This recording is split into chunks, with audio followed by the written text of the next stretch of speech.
And you're looking live at Crew-6 on the move inside astronaut crew quarters.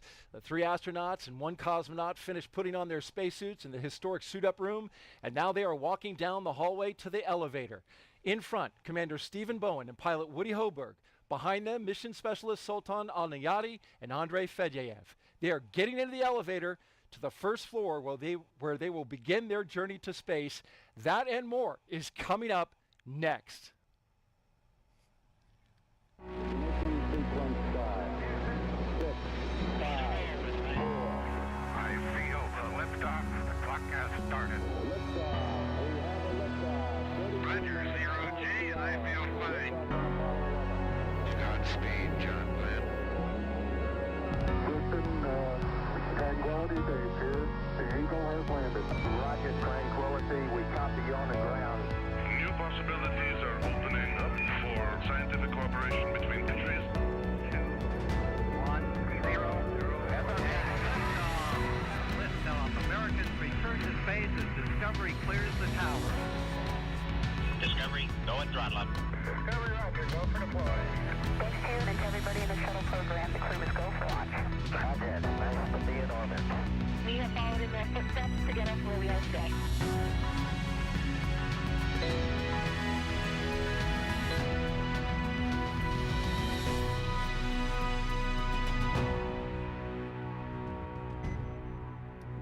Now you're looking live at the Crew Dragon spacecraft on top of a SpaceX Falcon 9 rocket that will launch the Crew-6 crew to the International Space Station in a little more than 3 hours. Welcome to the Kennedy Space Center in Florida for live coverage of NASA and SpaceX's launch of Crew-6, now streaming in 4K. I'm NASA's Daryl Nail, and with me is NASA astronaut Raja Chari, back by popular demand. Thanks for coming back. Yeah, glad to be back, Daryl, and hoping the second time is the charm, and hoping to see my first launch. Absolutely. We're excited to get your reaction on that. In addition to Raja's analysis, we have live updates from Mission Control in Houston and live interviews from our VIP location here at Kennedy. There you see them. Hello, Houston, and hello, Jasmine. And later on, at T-minus 1 hour, we will welcome in SpaceX live from Hawthorne, California. But let's begin quickly with a recap of the first launch attempt early Sunday morning. The day started here with the crew signing the mission patch inside crew quarters at the Neil Armstrong Operations and Checkout Building. They went through the entire process of suit up and transport to the pad where they ingressed into the Dragon capsule. The countdown moved along smoothly until reduced flow in an engine ignition fluid line was detected by the launch team. The launch was scrubbed with less than 3 minutes in the count. The astronauts remained in the capsule until the rocket was completely detanked. A disappointing moment for the astronauts, certainly, Raja. Yeah, I mean, I think they're obviously like an instantaneous, instant of a little bit of disappointment, but obviously the right, safe thing to do, and the team all knows that, and so they're ready to do it again today, and have learned from all that, and some great lessons learned. And now we want to focus on the front doors of the astronaut crew quarters, where those astronauts are ready to walk out. We saw them briefly go, just momentarily. Be doing it for a second time. Yep, and we see the stickers around the outside, so they got a chance when they came back from the scrub to smack their Crew-6 sticker on the way in, so some extra luck for tonight. Absolutely. And we're going to try and give them some more good luck along the way. We'll have more about that later in the show.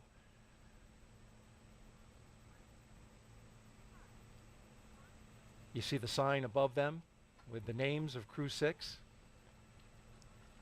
Yep, and one of the reasons we didn't show some earlier suit up tonight was because it's their second. And here they come. Crew-6 walking outside of astronaut crew quarters for the second time, hoping to make the flight happen.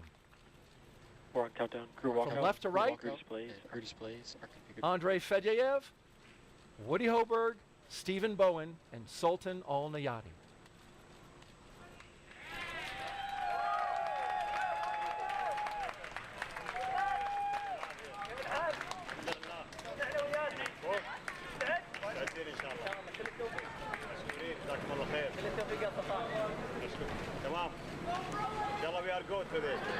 Getting some high fives there.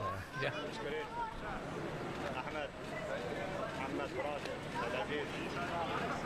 So you can see in the background there the SpaceX personnel getting ready to take them out in their Teslas. They're pre-positioning their cooling packs in the vehicles. Sounds like our microphone is close to mission specialist. It is, yep, close to the UAE area. We're looking at Captain Bowen, huh? There's Andrey, so a great chance for the friends, family, loved ones to come out and say good luck and see you later to the astronauts. You saw the Administrator Nelson and Pam Melroy down at the end there. The back of her head, and then the Administrator just to the right of her. So Raj, this is the second time they're doing this. What's the kind of the mindset now as you see your family now for the second time? It's actually kind of nice because you get a little bit of time in between that scrub, and this time to have you build up to a lot of it thinking you're not going to have a whole lot of time, and then you get a little bit of extra time with your family. And I misspoke. That wasn't Pam Muller, there's Katie Maynard down there. But yeah, it's actually it's definitely busy. So inside crew quarters, we can talk about that later. There's plenty of sims in there, but it's a nice chance to have a few more hours with your family on Earth. And you were able to have some communication with the commander during the downtime. What did he say about kind of their mindset?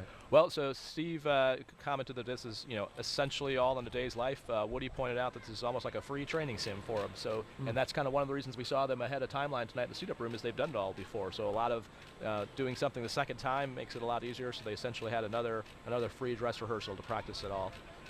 There's Woody Hoburg, the pilot for Crew-6, giving the wave. You can see there's a sense of familiarity as they get into the Teslas.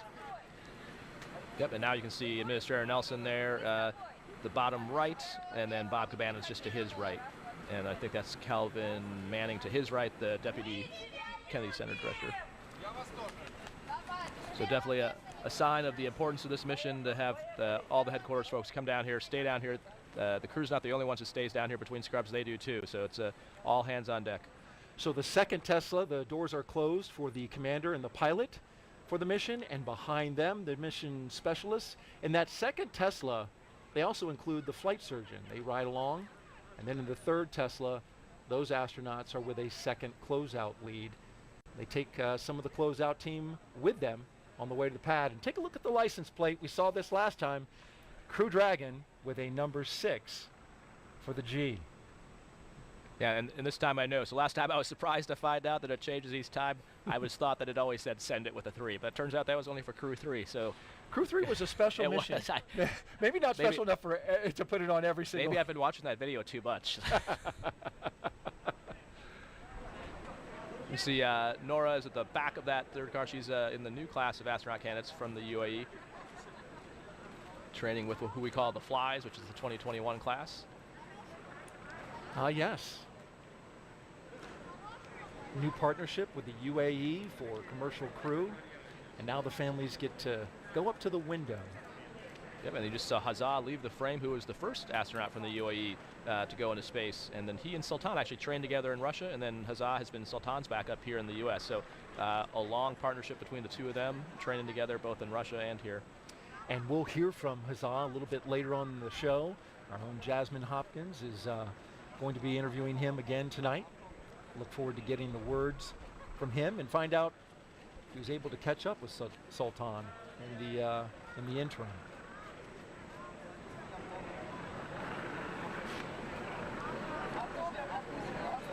So the final chance here, so when they get in the Teslas there, they actually hook them up to cooling boxes. So I mentioned before, you saw the SpaceX people kind of going behind the scenes. They get those positioned in the Teslas, so that's why there's some more time, and they use every second they can to talk to the families, which is why they have the windows down, still chatting with them, while the flight docs connect their suit umbilicals to those cooling boxes. That essentially just pumps cool air into the suit, because in the warm, humid Florida weather, it can get somewhat sweaty in there if you don't have some cool air flowing through it. Right, especially in the tight space. Exactly.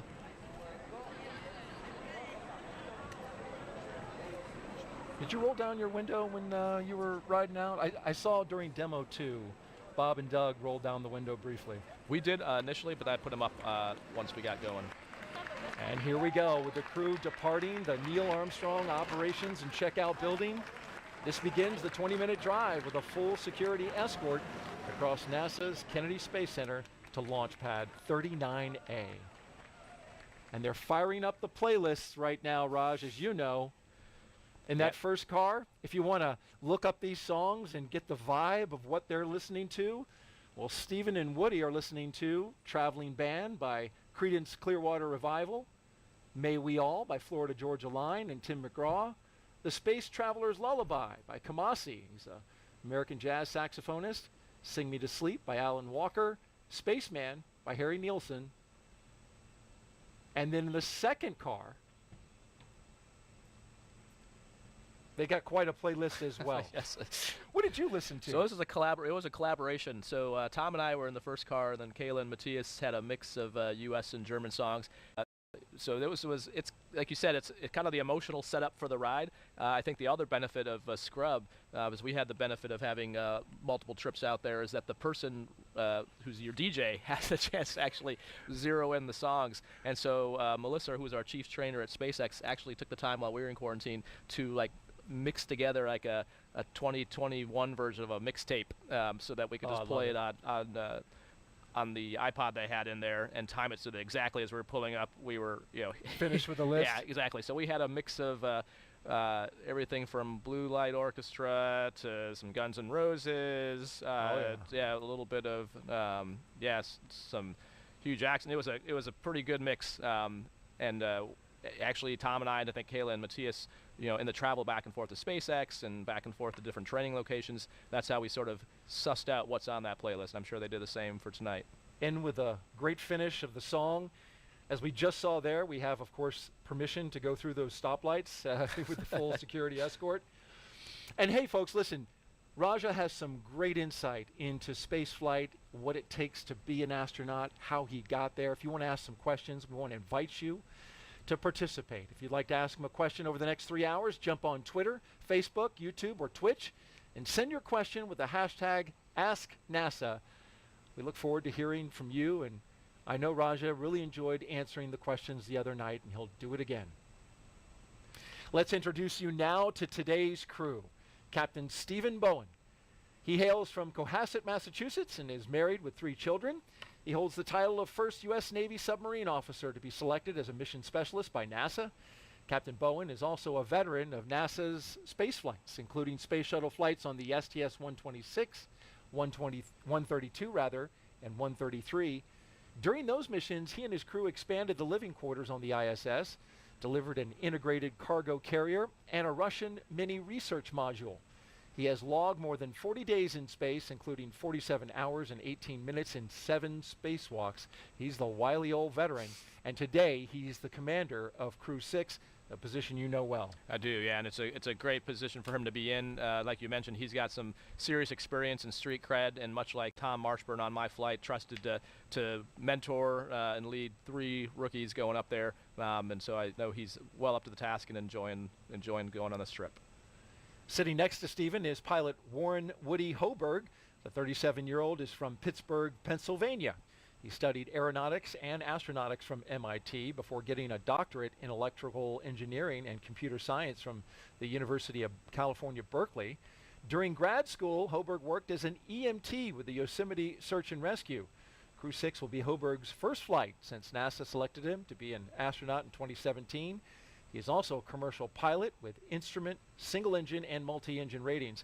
As pilot for Crew-6, he will be responsible for spacecraft systems and performance. Aboard the station, he will serve as an Expedition 68 and 69 flight engineer. And his most important role is to continue the presence of turtles on the space station. So what he also commonly referred to as the smartest turtle, but also the most humble one. You wouldn't know that talking to him. But any of the things Core on on his countdown, advanced team is complete, ready for crew arrival.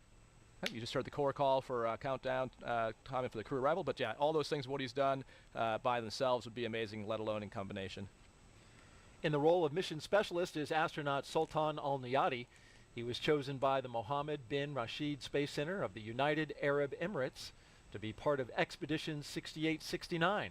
The father of 5 spent most of his life in Al Ain and Abu Dhabi, but in 2020 traded that in for astronaut training in Houston at NASA's Johnson Space Center. This will be his first trip to space. You're familiar with flying with a bunch of rookies. Yeah, yeah, exactly. And can't understate how important this is. The first UAE astronaut going up on a U.S. commercial vehicle to the U.S. segment of the station. This is amazing. Coming to fruition of a long partnership and a lot of work to get us here.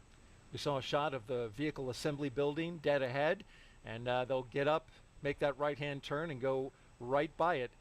Talking about the mission specialists, it's also the first trip to space for the second mission specialist, Roscosmos cosmonaut Andrey Fedyaev. Andrey was selected as a cosmonaut back in 2012. He will be working to monitor the spacecraft during the dynamic launch and re-entry phases of flight. And once on board station, he will be a flight engineer for expeditions 68 and 69. Yeah, and great to have Andrey on board. I flew out here and back with Christina Cook for the first launch attempt, and she knows him and just has just an amazingly big heart, and it's going to be a joy to work with on the space station. Missed getting into space on his 42nd birthday the other day, but I'm sure he'll take a belated birthday present in the form of a launch tonight.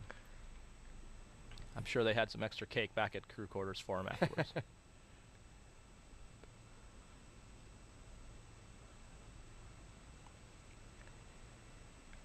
So we also got to break in. We mentioned last time it's the first time they're using the black Teslas versus the white Teslas.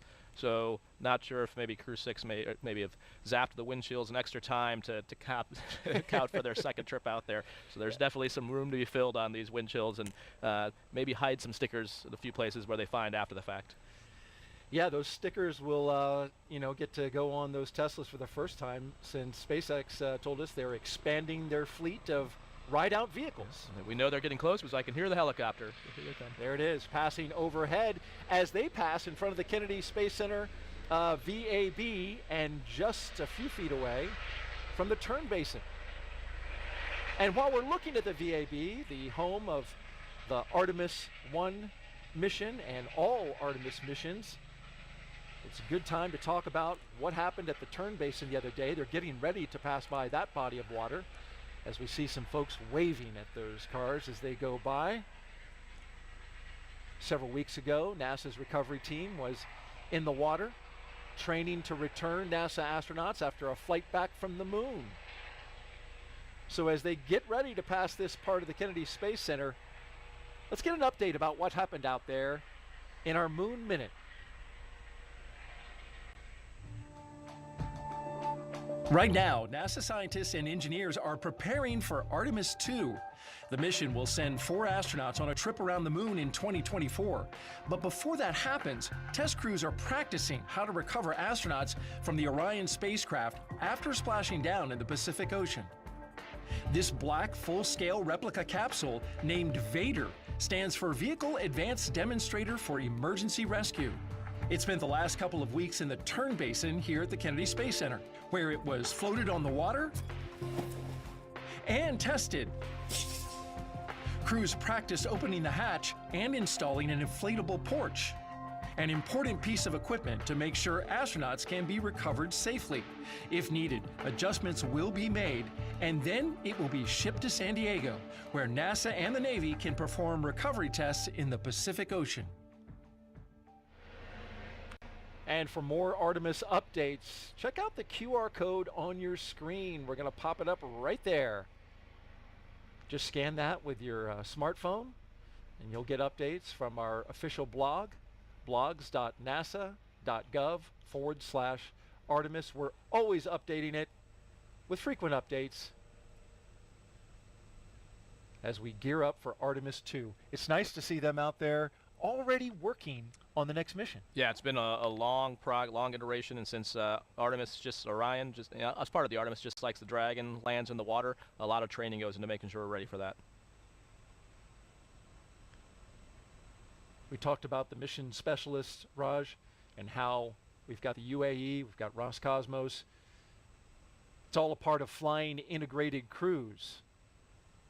And for NASA, this ensures operational safety.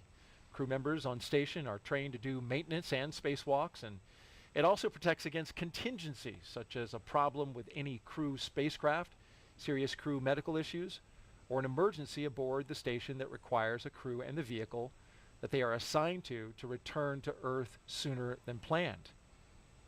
we had an issue with a spacecraft on station, a backup spacecraft.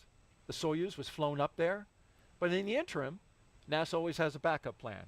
And so the astronaut that flew up on the Soyuz had a ride to go home if it was needed. That's right. Yeah. So we always talk about the next worst failure when we're looking as kind of the mindset we have at Johnson Space Center and in the astronaut corps. And so yeah, exactly. Always thinking about what could go wrong and having a plan to deal with that. And that's exactly the case we're in. Now have another Soyuz up there, and so now back to what I would call more nominal ops. As the Caravan passes the security gate at the Launch Complex 39. Let's check in now for the first time with Johnson Space Center in Houston, Texas, and that's where we find Courtney Beasley with an update from Mission Control. Good evening, Courtney. Good evening. Thanks, Daryl, and welcome to the International Space Station Flight Control Room at NASA's Johnson Space Center in Houston, Texas. Mission Control is essentially the nerve center for operating the International Space Station, working in tandem with our partner agencies and providers around the globe. Together, we've ensured the station is ready to welcome Crew-6. Leading the team inside the room right now is Flight Director Judd Freeling. He will also lead the joint NASA SpaceX Go No-Go polls once we're in integrated operations with Mission Control here in Houston and at SpaceX in Hawthorne, working together to bring Crew Dragon to its new home in space. Meanwhile, the crew aboard the space station is currently in a sleep period set to wake up around midnight Central Time. When we check back in later, we'll talk a little more about what the crew on the International Space Station has been doing to prepare for Crew-6. But for now, we'll send it back to the team over at Kennedy. Daryl. All right, thank you very much, Courtney. And Mission Control ready to go.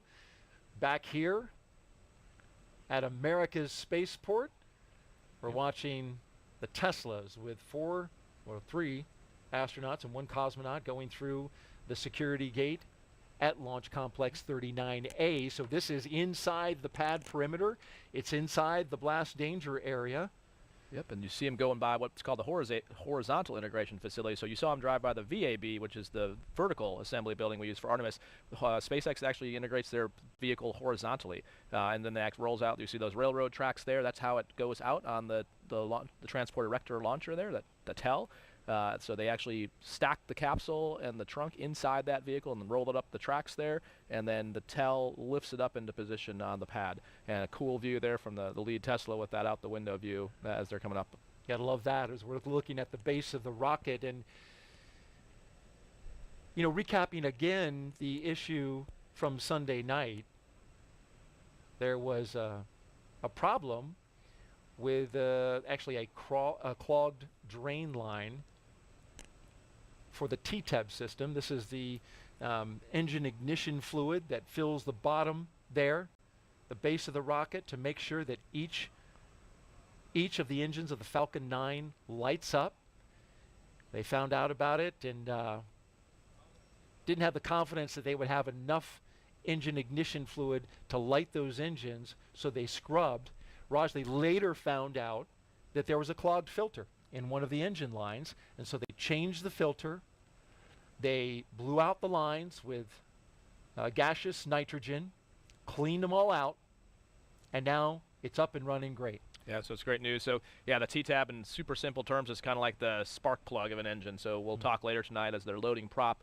There's fuel and oxidizer that feeds the engines, but that initial spark comes from the TTAB that, sort of like lighting a gas grill and, reaching in there with that wand and clicking it on. So that's basically what was going on.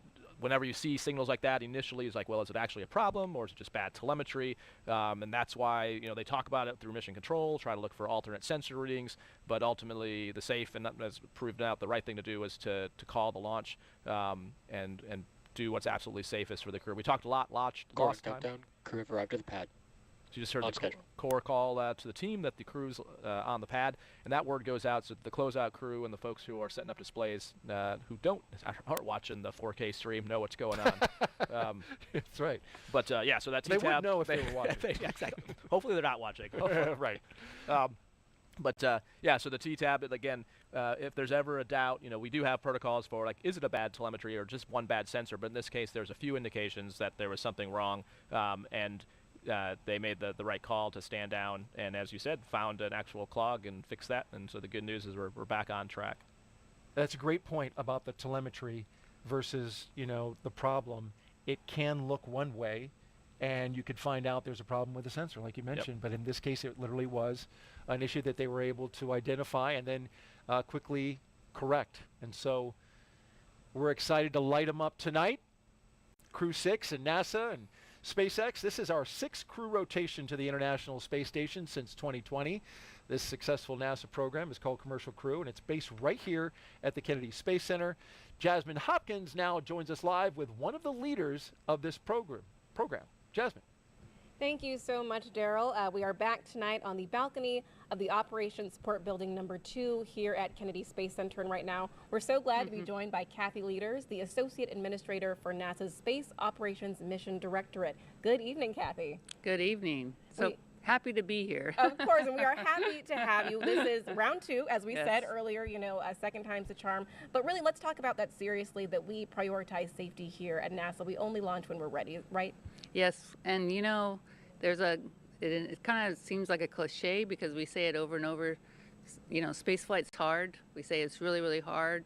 But when you look at all the things that have to be done perfectly to make sure we're flying safely, it is hard. And it's that attention to detail that makes us ensure that we're flying our crews safely. And so you just got to step through it carefully, and I tell the team, one step at a time. And, sometimes you can be almost at that, that 5-yard line, seeing the goal in sight like we were, early Monday morning.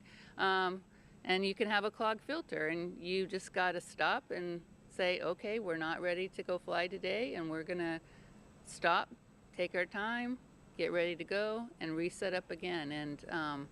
But it is really, I'm very proud of the team because the way they worked through that problem and the way they said, hey, we aren't ready right now to be able to say we're safe.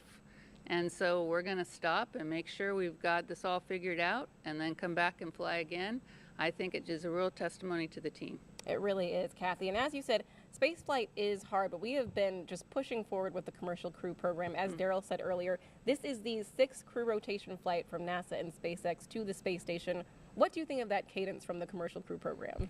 Well, this is near and dear to my heart. And so obviously, as the ex-Commercial Crew program manager, I'm awfully proud of the way the team has, and not only the 6th crew rotation mission, but really the 7th mission with also doing Demo 2. In March of 2020, as we were kind of in our campaign getting ready for the demo flight, I would have dreamed, this would have been like the greatest dream for me that we would be here, 3 years later, less than 3 years later, and have maintained this cadence of safely being able to rotate our crews. So extremely proud of the team. Yeah, and it really does seem like almost surreal that we've come this far. And of course, we're working very closely with SpaceX on this mission, but we're adding more partners to this. What are we doing for the commercialization of low Earth orbit?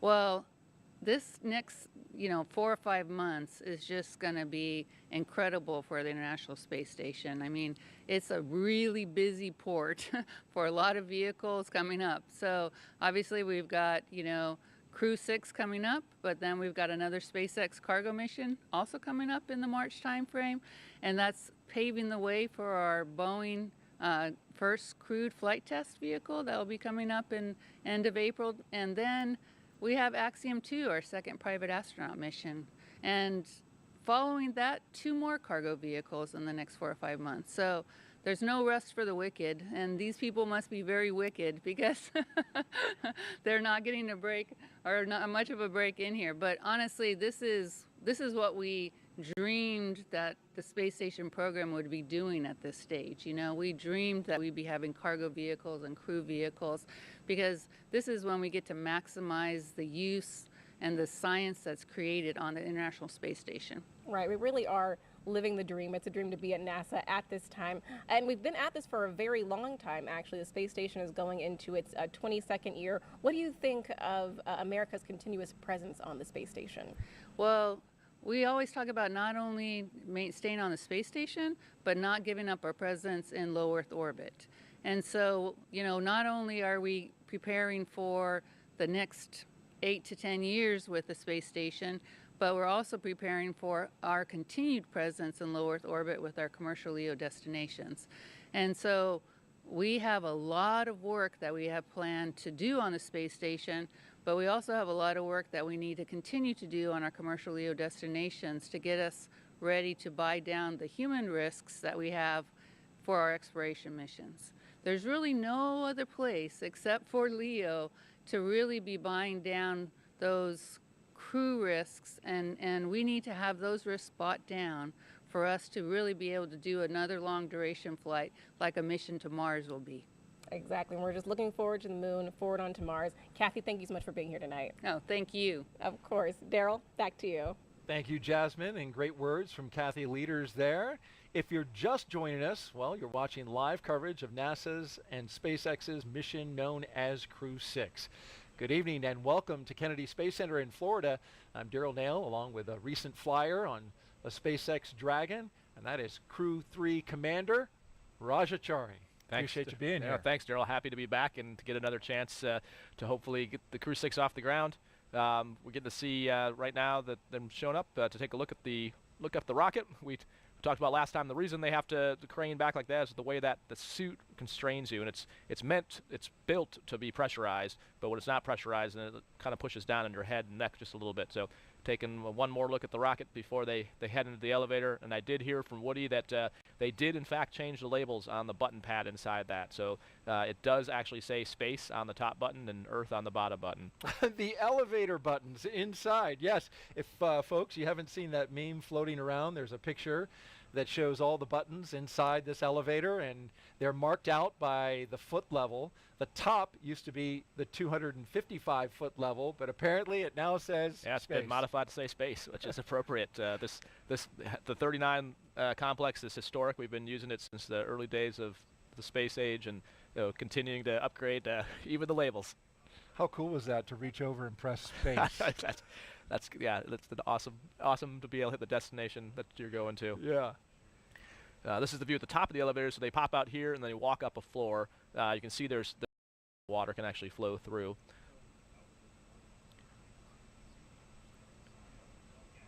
And you see astronaut Nick Hague is with them. He's number 12.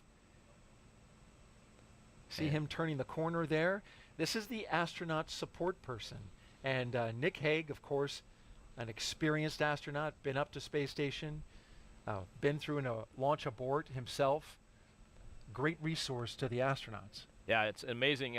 Reed Wiseman, who's the former chief of the office, likes to say that Nick is a unicorn. He's pretty much the only person, right now that's, well, he's been to space twice, even though he only won one mission. Is the first time they aborted, they actually ballistically went into orbit, so he counts that as two, rightfully so. Okay. But yeah, that's really, really unusual.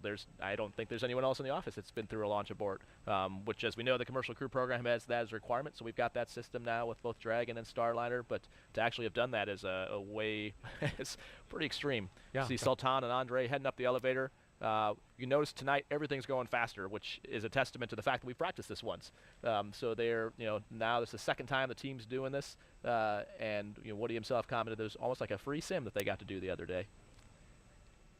Things are going a lot faster. Certainly noticed that. Just to finish the thought on the launch abort, that was a Soyuz in 2018 that launched out of Kazakhstan. Waiting for the mission specialists, and here they come. So they'll head up the stairs as well. You saw Woody and Steve were just starting to make their phone calls. We talked the last time that one of the other jobs. So Nick Hague, as the astronaut support person, one of the things they're doing is like items like glasses, watches, things like that have to be carried that they don't have room for in their pockets. He's kind of handling that logistics. He's also the one who dials the numbers, which is not a trivial task, calling on a government phone to the UAE or to Russia. I can attest to so that. you got to figure out, the country codes. Do I dial +9 or +9+1? But yeah, it's different on which every number phone. gets you out, exactly. which number gets you to the definitely international. want to make sure you've done that, and you want to make sure the person who's going to get the call knows that it's not a spam call. So you need to make sure you give them that number in advance. The chevrons on the ground there, they're going to be when they go onto the spacecraft, they're walking against the chevrons, but those chevrons are meant for in a low visibility egress, because I make a mention the water system is on, so you would be getting doused with water, so you can look down, and that's pointing you to the egress baskets, which on the far left side of the screen it just kind of went out of view, but you can see where these slide wires are at. And that's how you would get down to the ground. Now you can just see them on the left side. Yeah. They're like a super fun zip line ride that you would get into a basket and then go down to the bottom of the pad. And there's a loudspeaker system up there. And so as you're egressing, the launch director would be giving you instructions, most key, like how many people are still on the pad. Because as the crew, if it's just 4 of you, that's relatively easy. But if the closeout crew is there, you got to make sure you count baskets and people to make sure everyone gets down to the ground. Want to have a full head count of everybody who's out there. You don't want to leave anyone up there. Yep. Right. So it looks like they're cycling through the phone calls now. This is the view looking towards the crew access arm. It is behind the black door.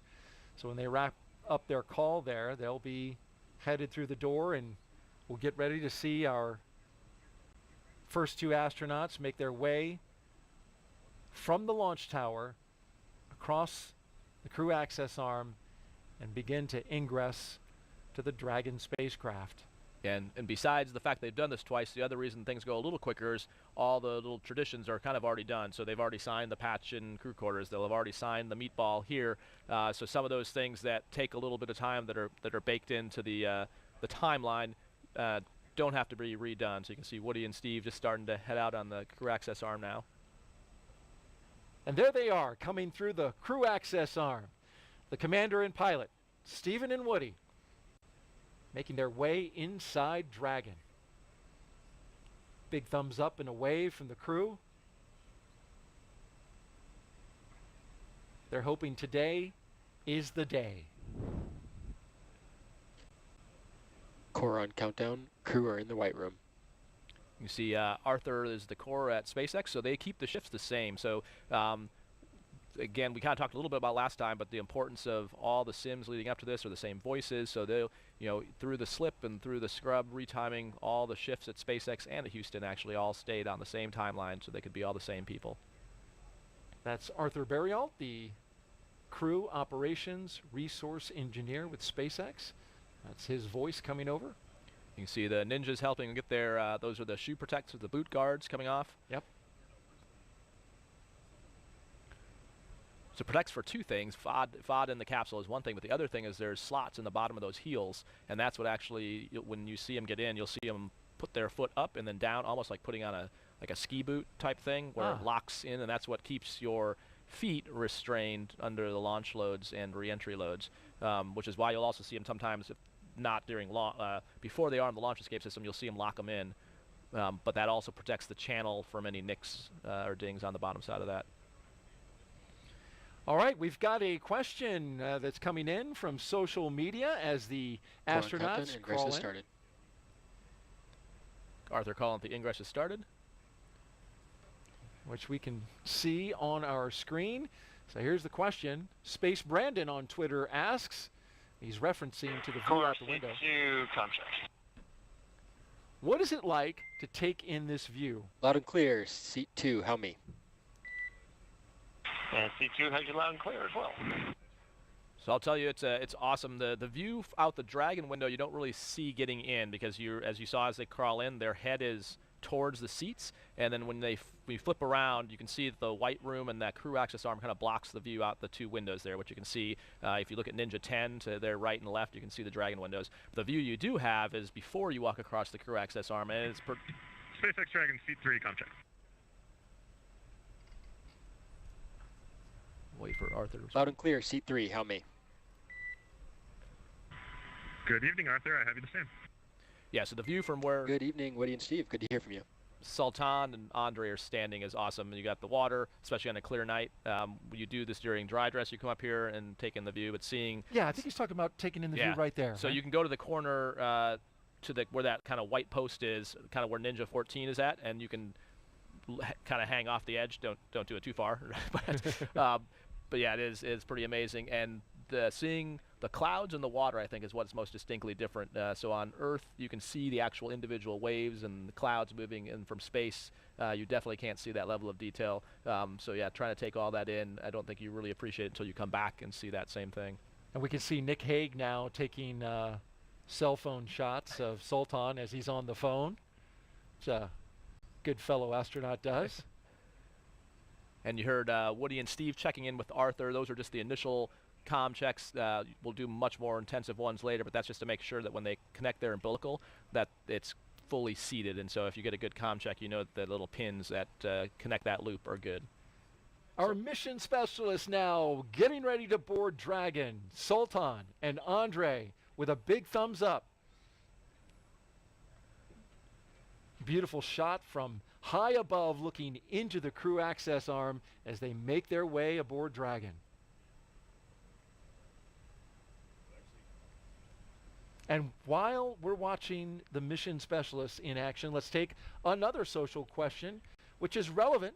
And he's showing off, you know, getting the space tech's badge. We talked about last time they grab the Ninja's name tags to take with them, and they distribute those amongst the crew so they can fit them in their pockets and satchels. And the question there looks like, what's the mobility like on the pressure suit while walking around? It's actually fine. It's just a little bit of pressure on the top of your head pulling down. And as you saw, that's kind of why they arched their back to look up. You can't tilt your neck backwards, and obviously if you turn your head side to side, your head is kind of turning inside the helmet as opposed to the entire helmet moving. So it's just more a matter of not straining your neck. It's like traction almost. Yeah. It's just a mild traction. Yeah, and it can get hot, so you don't do a whole lot of action unless you have cooling attached to you, especially with the weather here. But compared, again, this is in what's called an IV, in-vehicle suit, IVA suit, not a EV or extravehicular suit. So way different than if you were trying to walk around in an EMU, which is what we use for spacewalks. That would be a way different story, and you probably would not be able to walk on Earth gravity, as it weighs upward of 300-400 pounds, whereas this one is meant to be able to move around. When it is inflated, it's meant to be in the seat. So if it was pressurized, it's not meant to be moving around in the cabin with it, because you don't really have joint mobility, so it's meant to be restrained by the straps and in the seats to be fully functional in a depressed scenario. There go our two mission specialists with the duck as they cross the hatch, being very careful not to touch or hit the edges of that hatch, because that seal is so very important to maintaining a good seal when they pressurize the cabin in space. And now our cameraman will go inside. Or wait. And so those are the crew satchels. You saw those white bags. Woody and Steve's are already on their leg. There's a little loop under there that the ground techs help connect for them. See Sultan and Andrey hooking in their umbilicals, so expect shortly they'll do their comm checks with Arthur at the core. And it's worth noting, for those who follow very closely, that SpaceX is now doing some of their checks and operations in parallel rather than sequentially. It could end up sequentially, but they're aiming for parallel, and that will reduce the total time of the operation starting right now by about 27 minutes. Core, this is MS2, C4. How to read me? Comm check. Doing comm checks even as they're getting seated. Loud and clear from seat 4. How me? Loud and clear, seat 4. Encore, MS1, comm check. And loud and clear, MS1 from seat 1. How me? I got it loud and clear. And a great view of Andrei's buckle there. So it's a 5-point harness. The crew can totally do it on their own, but just to save wear and tear on the suits, a lot of times the ground crew will help with doing that. And that way it makes sure it's really cinched down. So the way each on that circular harness around his waist, each of the waist straps and then the leg and the shoulders connect into a slot, and then to get out you rotate it counterclockwise or clockwise, and all 5 pop out. Similar to a harness in a jet? Right, it's actually very similar to like an F-35 harness. Yep, same kind of design. And Raj, of course, you flew the F-35 and the F-16 and the not F-16. Okay, sorry. F-15 and F-15, F-15E, and then F-35. Yeah. F-35, okay. Don't worry, it's okay for people to fly the F-16. That's not their fault.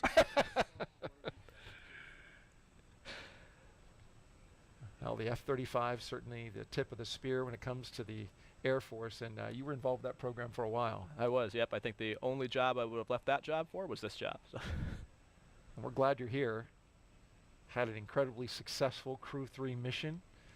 you were the commander of, and you had some great astronauts along with you.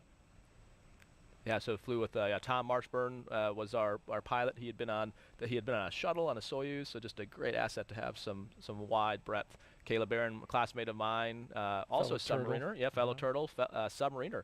Yes. And so following in Steve's footsteps, and then Matthias Maurer from ESA, the German astronaut, his first space flight as well, and just awesome to get to work with all of them. It was, it was a time of our life up there, honestly.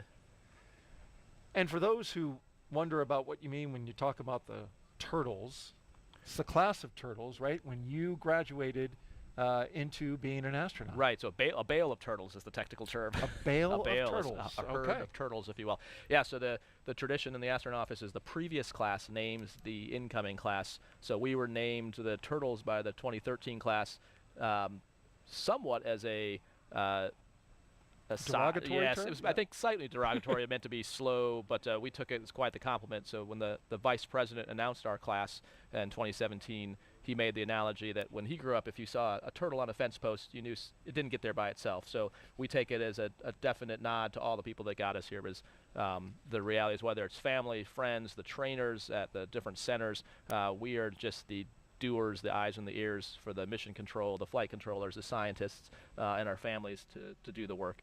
So yeah, we definitely did not get here by ourselves, and so we love the turtle term, and proud to be sending Woody up there to continue the. Kathy mentioned a continuous U.S. presence in space. Since for 22 years we've had a continuous turtle presence in space since 2021. So. Which is, of course, worth mentioning. Yeah, exactly. The more important stat.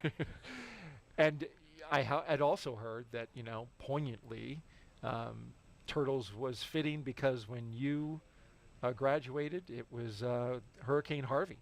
That's right. Yeah, when we showed up, put a lot of water down in the Houston area. That was also a big part of it. Yep. You can see they're doing zipper checks right now. So there's there's three main zippers, one that goes from one leg to the other, and then one on each arm. And on each of those, there's an inner bladder layer, which is the actual pressure garment, and then the outer layer is the restraint layer. And then down on the boots, they actually have a boot zipper on top of that. But in each case, on the three main zippers, there's a white tooth that they're looking for, and you get a two-person check. So the person that does it looks for it, and then someone else visually verifies that white tooth is visible, which guarantees that the pressure garment is sealed. Get that good seal, critical safety component for these suits. Got another social question, Raja, and this one is about one of your fellow astronauts. At Ian Benekin asks, do you miss your German space brother, Astro Matthias, and did he teach you something in German during your 6 months in space? Oh yeah, we definitely miss Matthias. One of the weird things when you come back is you spend your work day together and your downtime together for 6 months, and then when we came back, you take a Gulfstream back to JSC or to Ellington and then JSC, and then he gets whisked away. So after seeing him for 6 months, all of a sudden he's gone. So it was almost like having someone in your family ripped out of the house. We definitely miss Matthias, and it's good whenever he gets back to visit us. In terms of learning German, I think he had his birthday up there, so we definitely learned that. And honestly, I forgot. Happy birthday in German. Honestly, I've forgotten it. I'm supposed to know how to speak Russian as well, because we learned that as part of our training. And it's. You were working on the Russian playlist. You did give it a good I was able to read the songs that Andrey had on his list. So I have a little bit, but my German has escaped me. Oh well. It's but understandable. I'm sure Matthias would be. If you don't use it, but it exactly, tends to slip away, Matthias would be disappointed, but it tends to slip away, yeah. Yeah, exactly. Yeah. So again, way ahead of schedule here. So normally on the timeline the crew is using, but 2:35 prior to launch would be crew ingress, and you can see they're already pretty much there already. So kind of doing some more checks here. So they're basically having the crew make sure that, so you can see those white loops on their straps. They're meant so that the crew can find those and pull them tight. So that gives them leverage to pull down and tighten the restraints. And so there's 4 of them, 2 for their shoulders, and then you can see, like Woody, you can see a little bit of better example down underneath his hands. You can see there's kind of a grouping of 4 of them. So 2 for his shoulders, 2 for the legs, and there's also toe loops, which you can kind of see on Steve's. You can see them up near like where the top of his foot, and those. We talked about sliding your foot into that restraint, and then the loop goes over that you then tighten with those straps. So that's basically what they're doing now, is checking each one of those four on all four crew and making sure that they're not too tight, especially for their feet, and completely restrained on their shoulders. That was a great shot we just saw by the SpaceX camera team that showed one of their closeout crew members exiting the spacecraft. You got to feel as he went through it just how tight that space is. We've been following the launch teams as they continue working through the countdown. Currently, no issues are in work at the moment. Earlier this evening, around 7 p.m. Eastern Time, there was a hydraulic leak detected out at the pad, but it was a minor one they were able to get repaired pretty quickly, and didn't disturb the count, as we see our crew waving goodbye before the SpaceX cameraman exits the capsule.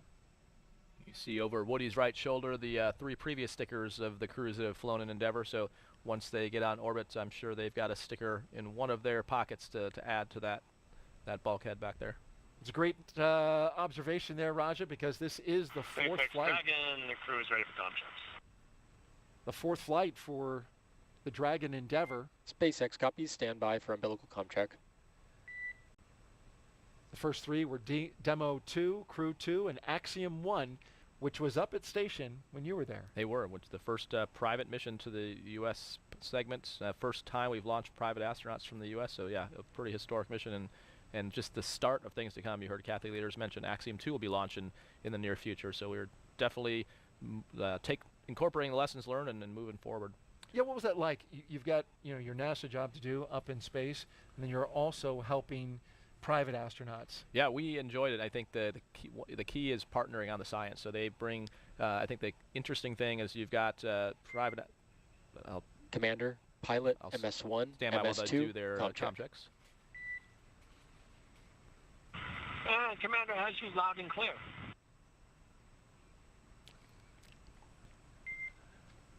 Commander, loud and clear. Pilot has you loud and clear. Pilot, loud and clear. And the MS1 got you loud and clear. MS1, loud and clear. And MS2, got loud and clear. MS2, loud and clear. Umbilical comm checks are complete. Report when ready for seat rotation.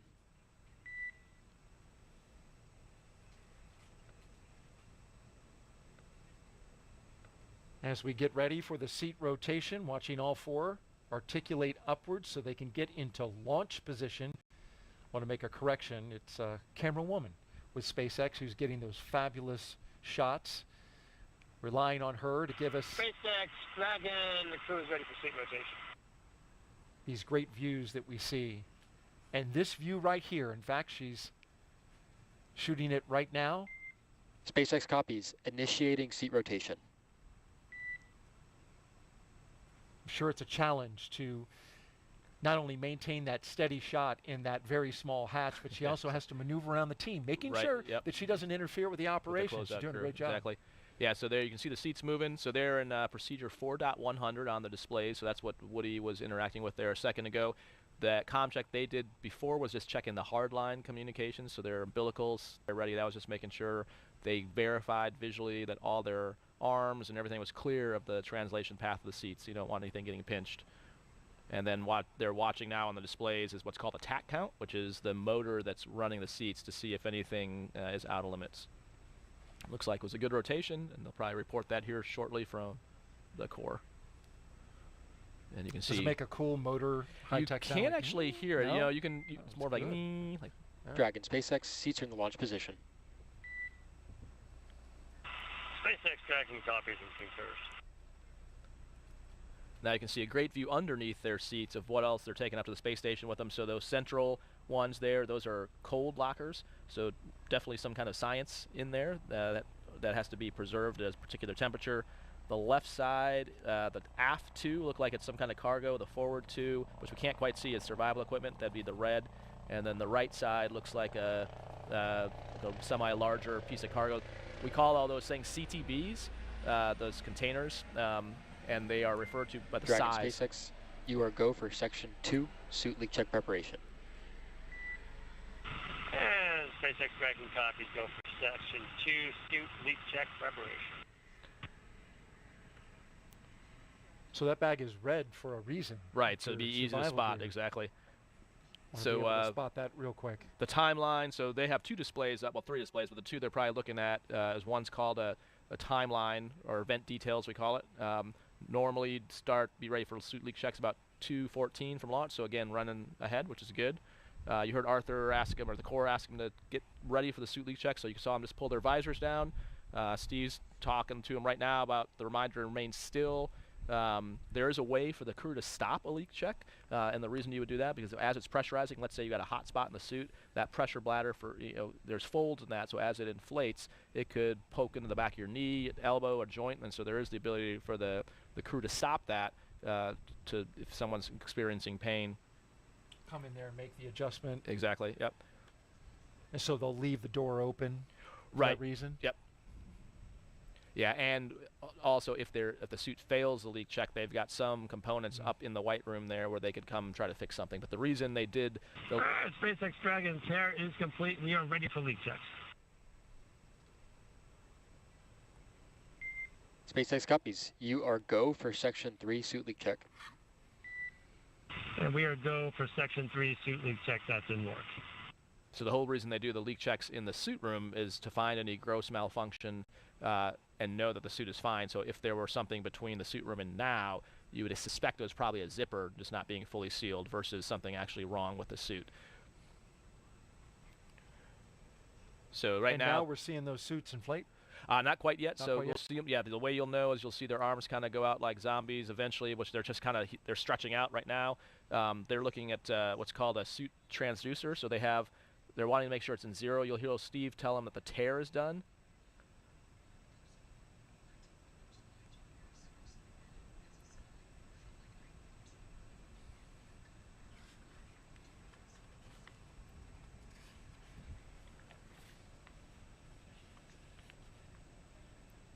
Yep, and now it looks like, based on where Andrey's head is at in the helmet, it looks like it is inflating now. As you can see, the neck ring kind of expanding, which is why on the ground you see that helmet down on the top of their head, but now once it's inflating, you can see why the suit is built that way and restrained. As you can see now, you can just see his nose before you can see his mouth. So it pushes the helmet up a little bit. Right, yep. And you can see Woody and Andrey's hands you can see their knees look way bigger now.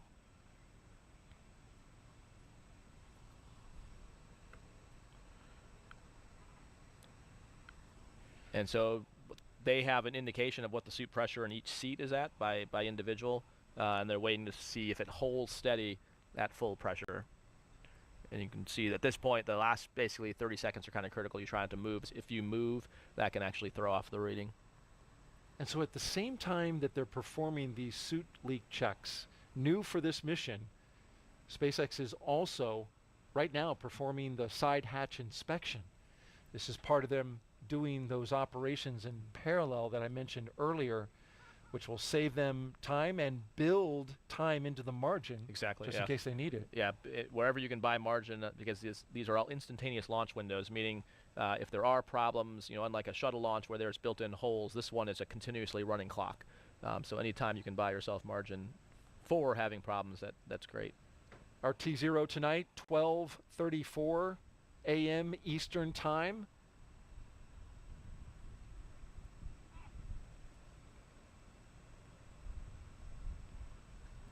The range continues to report no issues, so we're looking good there. Also, Raja, the weather forecast continues to be acceptable. Take a look at this.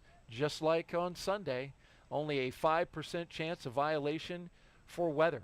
The only concern would be a flight through precipitation, which would come in the form of a cloud. SpaceX Dragon, 4 nominal suits. Well, there you had the 4 good suit leak checks. SpaceX copies and concurs. Closeout team will now perform final closeout steps and exit the capsule. Proceed to Section 4, side hatch close, and report when ready to close the hatch. Additionally, stand by for ground station comm checks. SpaceX Dragon copies. We're in Section 4, side hatch closure.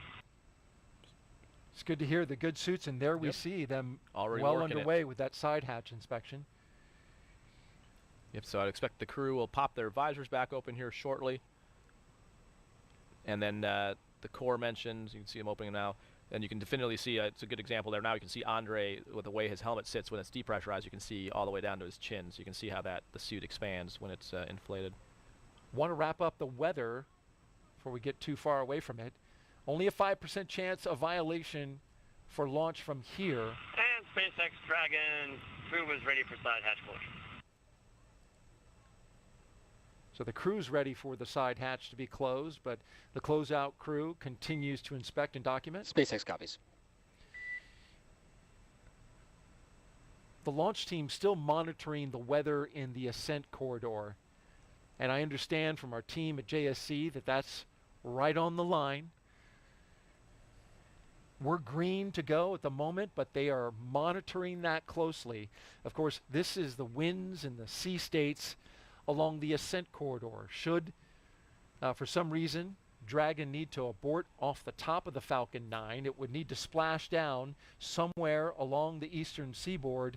And you got to have good weather conditions because those astronauts will be landing in the ocean in the case of emergency, and they could be there for an hour or two before they are rescued from the capsule, and you want to have good sea states for any kind of rescue to happen. Exactly, yeah, so that's a key thing, and it can sometimes be frustrating if the weather is beautiful here, but bad along the eastern seaboard. And it's not just unique to Dragon. Actually, when I was talking to Steve about this scrub, so you mentioned he flew on STS-126 and STS-127, which is the following shuttle flight. He was the lead astronaut closeout crew, and they had 6 scrubs, and 2 of those were the weather was beautiful here, but not along the ascent corridor.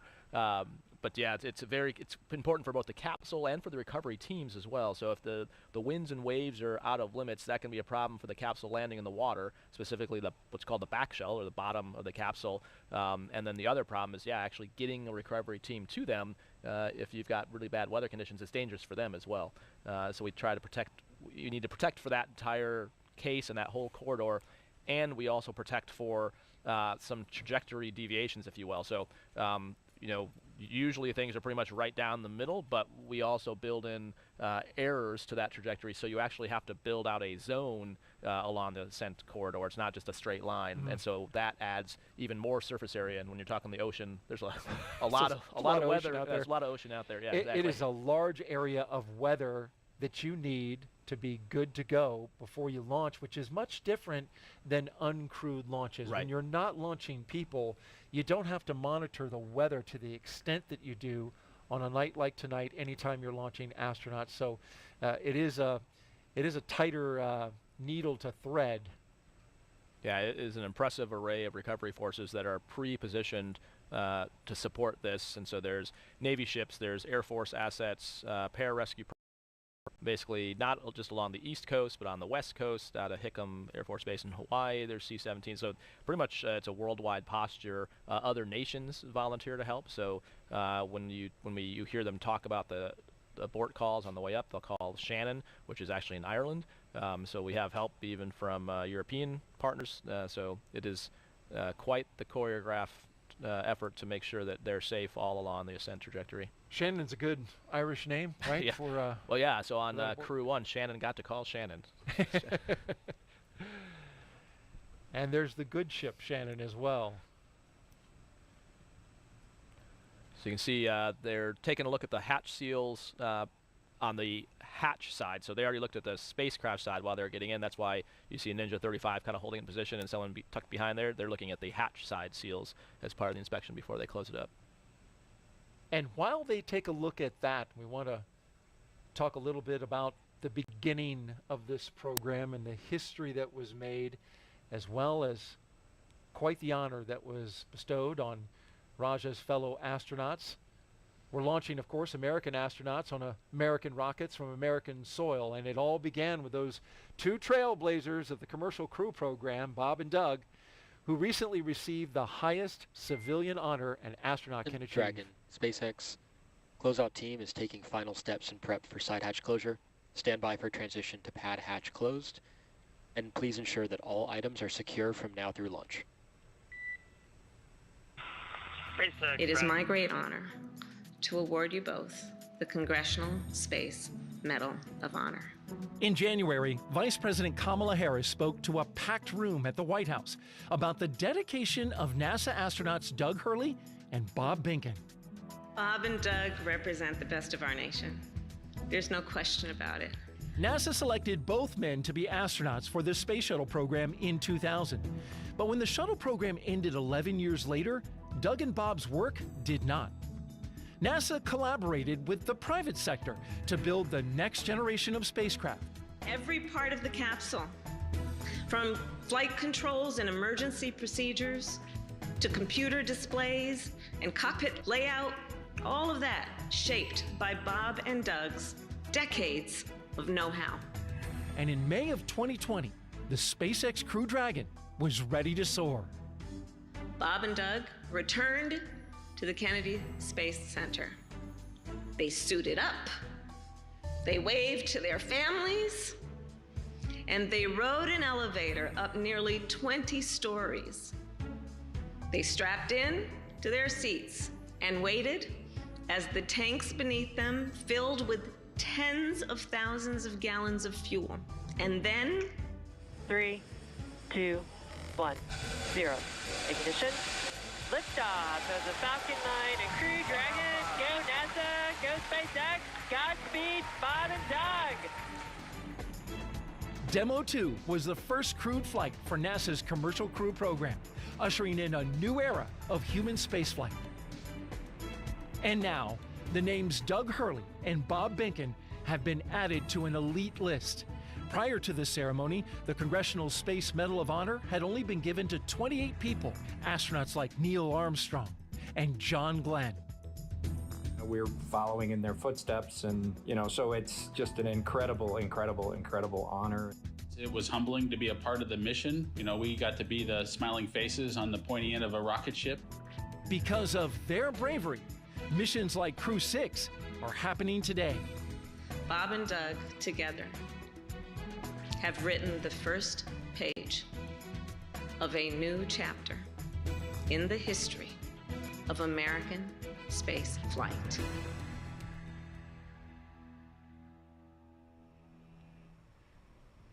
Well, congratulations to both Bob and Doug, and a well-deserved honor.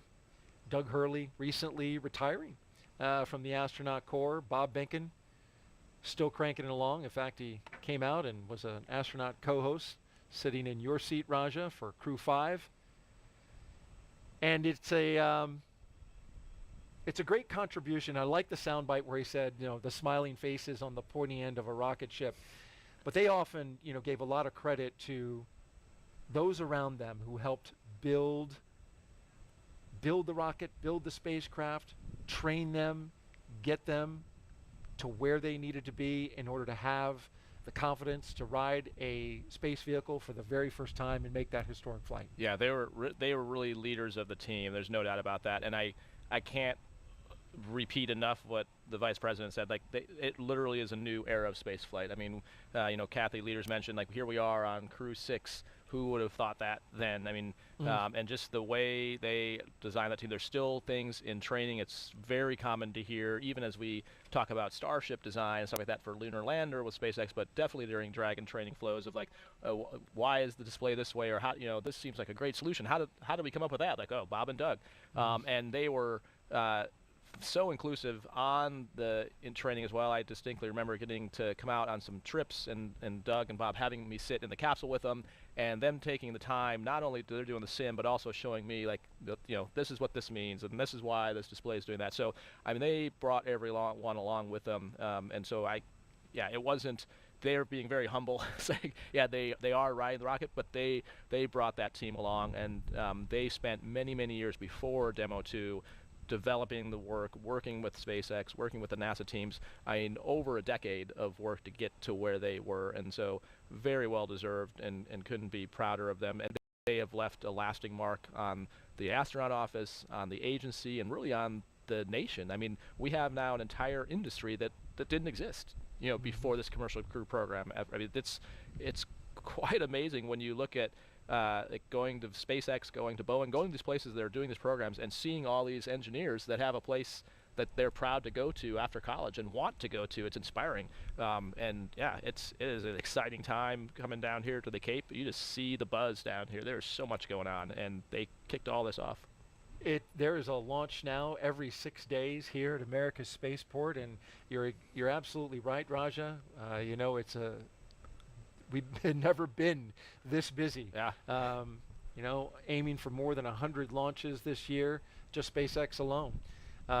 So an incredible amount of activity. I like from the story that you just told that they took the time with you, the commander for Crew 3, even though your mission was 3 missions away from where theirs was, right?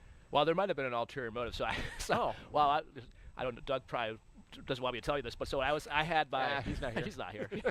So my phone fell out of my pocket while I was in the capsule. In the mock-up. No yeah, kidding. and so I then owed some adult beverages to the crew that had to fish that thing out. And so I got quite a bit of hard time. Come to find out later that had happened to one Doug Hurley a little while earlier, so I think maybe he was just trying to swing that spotlight to me. So maybe that's my theory. He didn't give you an extra hard time, did he?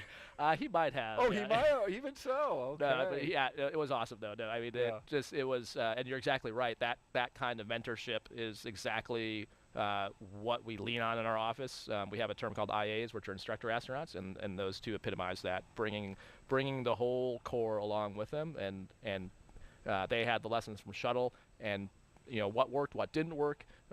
They'd seen Soyuz over the years, so I mean they had such a wide breadth of experience to pull into what SpaceX and NASA designed.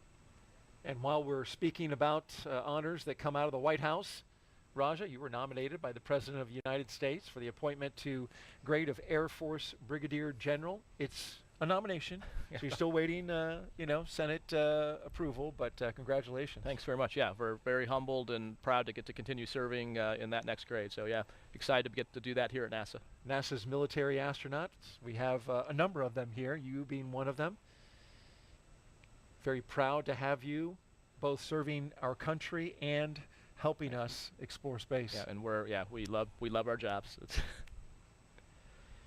And I can see why. This is an exciting time. Certainly we talked about that, and we're taking a long look at the hatch at the moment, probably making some final uploads of the seal there. And as we do that, let's check back in with our Courtney Beasley at the Johnson Space Center in Houston, Texas. Courtney. Thanks, Daryl. As we said earlier, the team here in Mission Control Houston is actively monitoring the International Space Station as they await Dragon's arrival. The crew aboard the International Space Station is currently in a sleep period, and they are scheduled to wake up at midnight Central Time. They have completed a number of tasks to prepare the station for Crew-6, like setting up tools to monitor Dragon's arrival and prepping the sleep stations for the new residents. Many of their clothes and other belongings launched on a previous cargo resupply mission. And then back here in Mission Control Houston, Flight Director Jed Freeling and his team are in constant communication with the SpaceX mission director for Crew-6's launch to the space station. Once we get into integrated operations, the NASA flight director will be conducting this series of go, no-go polls at the predetermined checkpoints for Dragon's approach. We'll continue to follow along from here in Mission Control Houston. And during our launch coverage, we like to highlight employees in the commercial crew program who are working behind the scenes to make today's mission possible. Earlier this week, Kennedy's Jasmine Hopkins spoke to NASA's recovery director for Crew-5. Let's take a look. Joining us now is NASA Recovery Director Brian Barry. Thanks for being here. Of course, thank you. Of course. So, Brian, we understand that you are the NASA Recovery Director for Crew-5, but you've actually done a lot of things for human spaceflight. Can you tell us more about that? Sure. Yeah, that's right. So I started my career as a flight controller for the ISS program.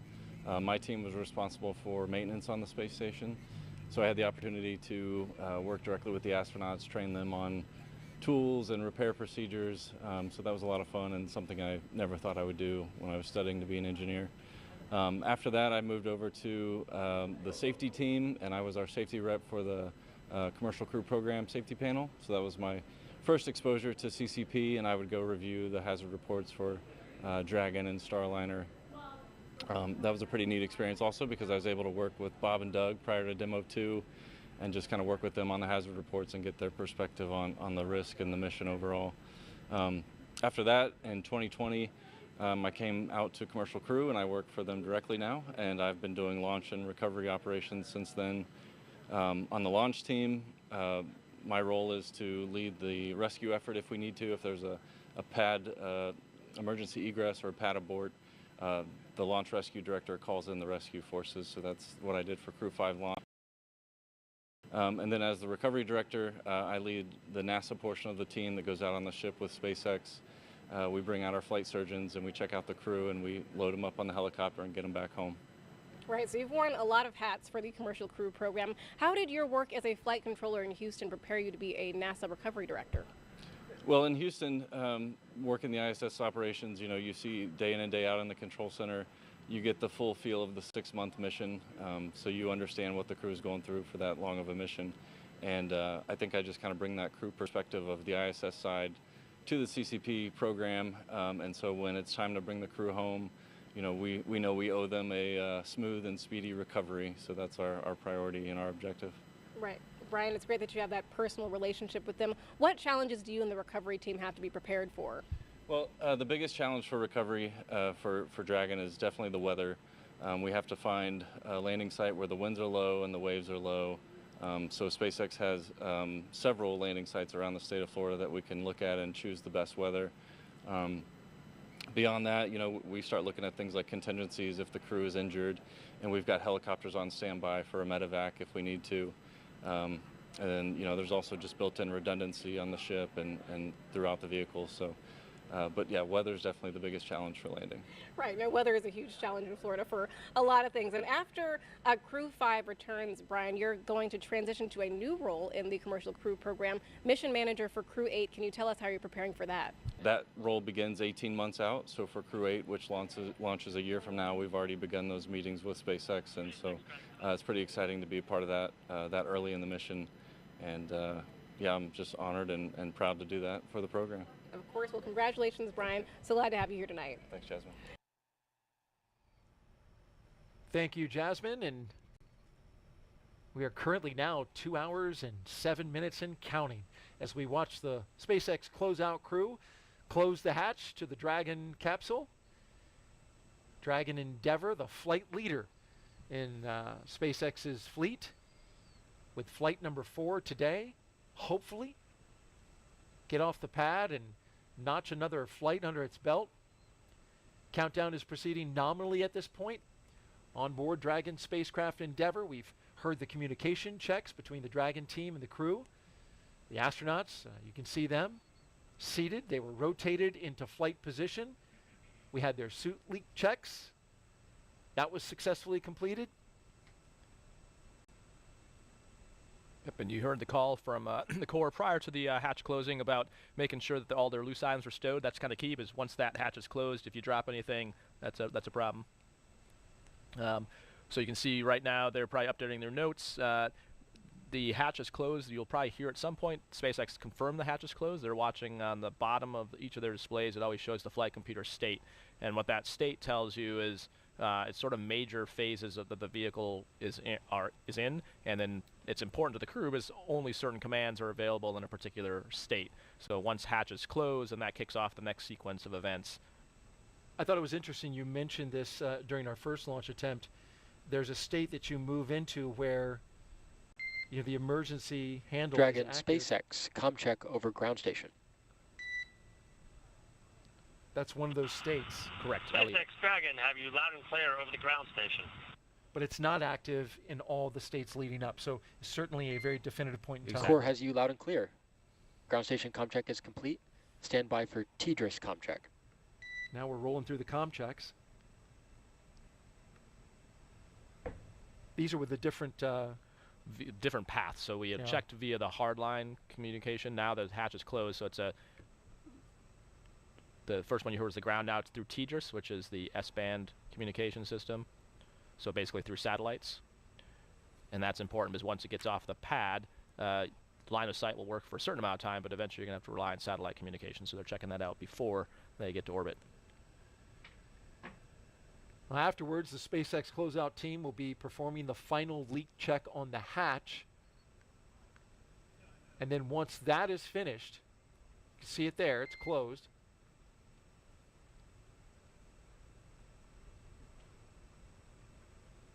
The team will begin steps to ready the access arm for Dragon, retract. SpaceX, ComCheck. SpaceX Dragon, have you loud and clear? Core, loud and clear. Teeter's ComCheck is complete. Stand by for ComChecks with DC, MD, and LD in the launch configuration. And so what they're checking now, the MD is mission director, LD is launch director. Dragon, DC on countdown 1, ComCheck. DC Dragon, have you loud and clear on countdown 1? DC, loud and clear. Stand by for ComChecks with MD. Now, while this is Dragon, happening, MD on countdown 1, ComCheck. the closeout team will leave the pad at T-minus 1 hour, so they'll stay MD here. Dragon, have you loud and clear on countdown 1? They'll be with them for the next hour, and then leave at MD, T-minus loud 60 and clear. minutes. Stand by for ComCheck over Dragon to ground.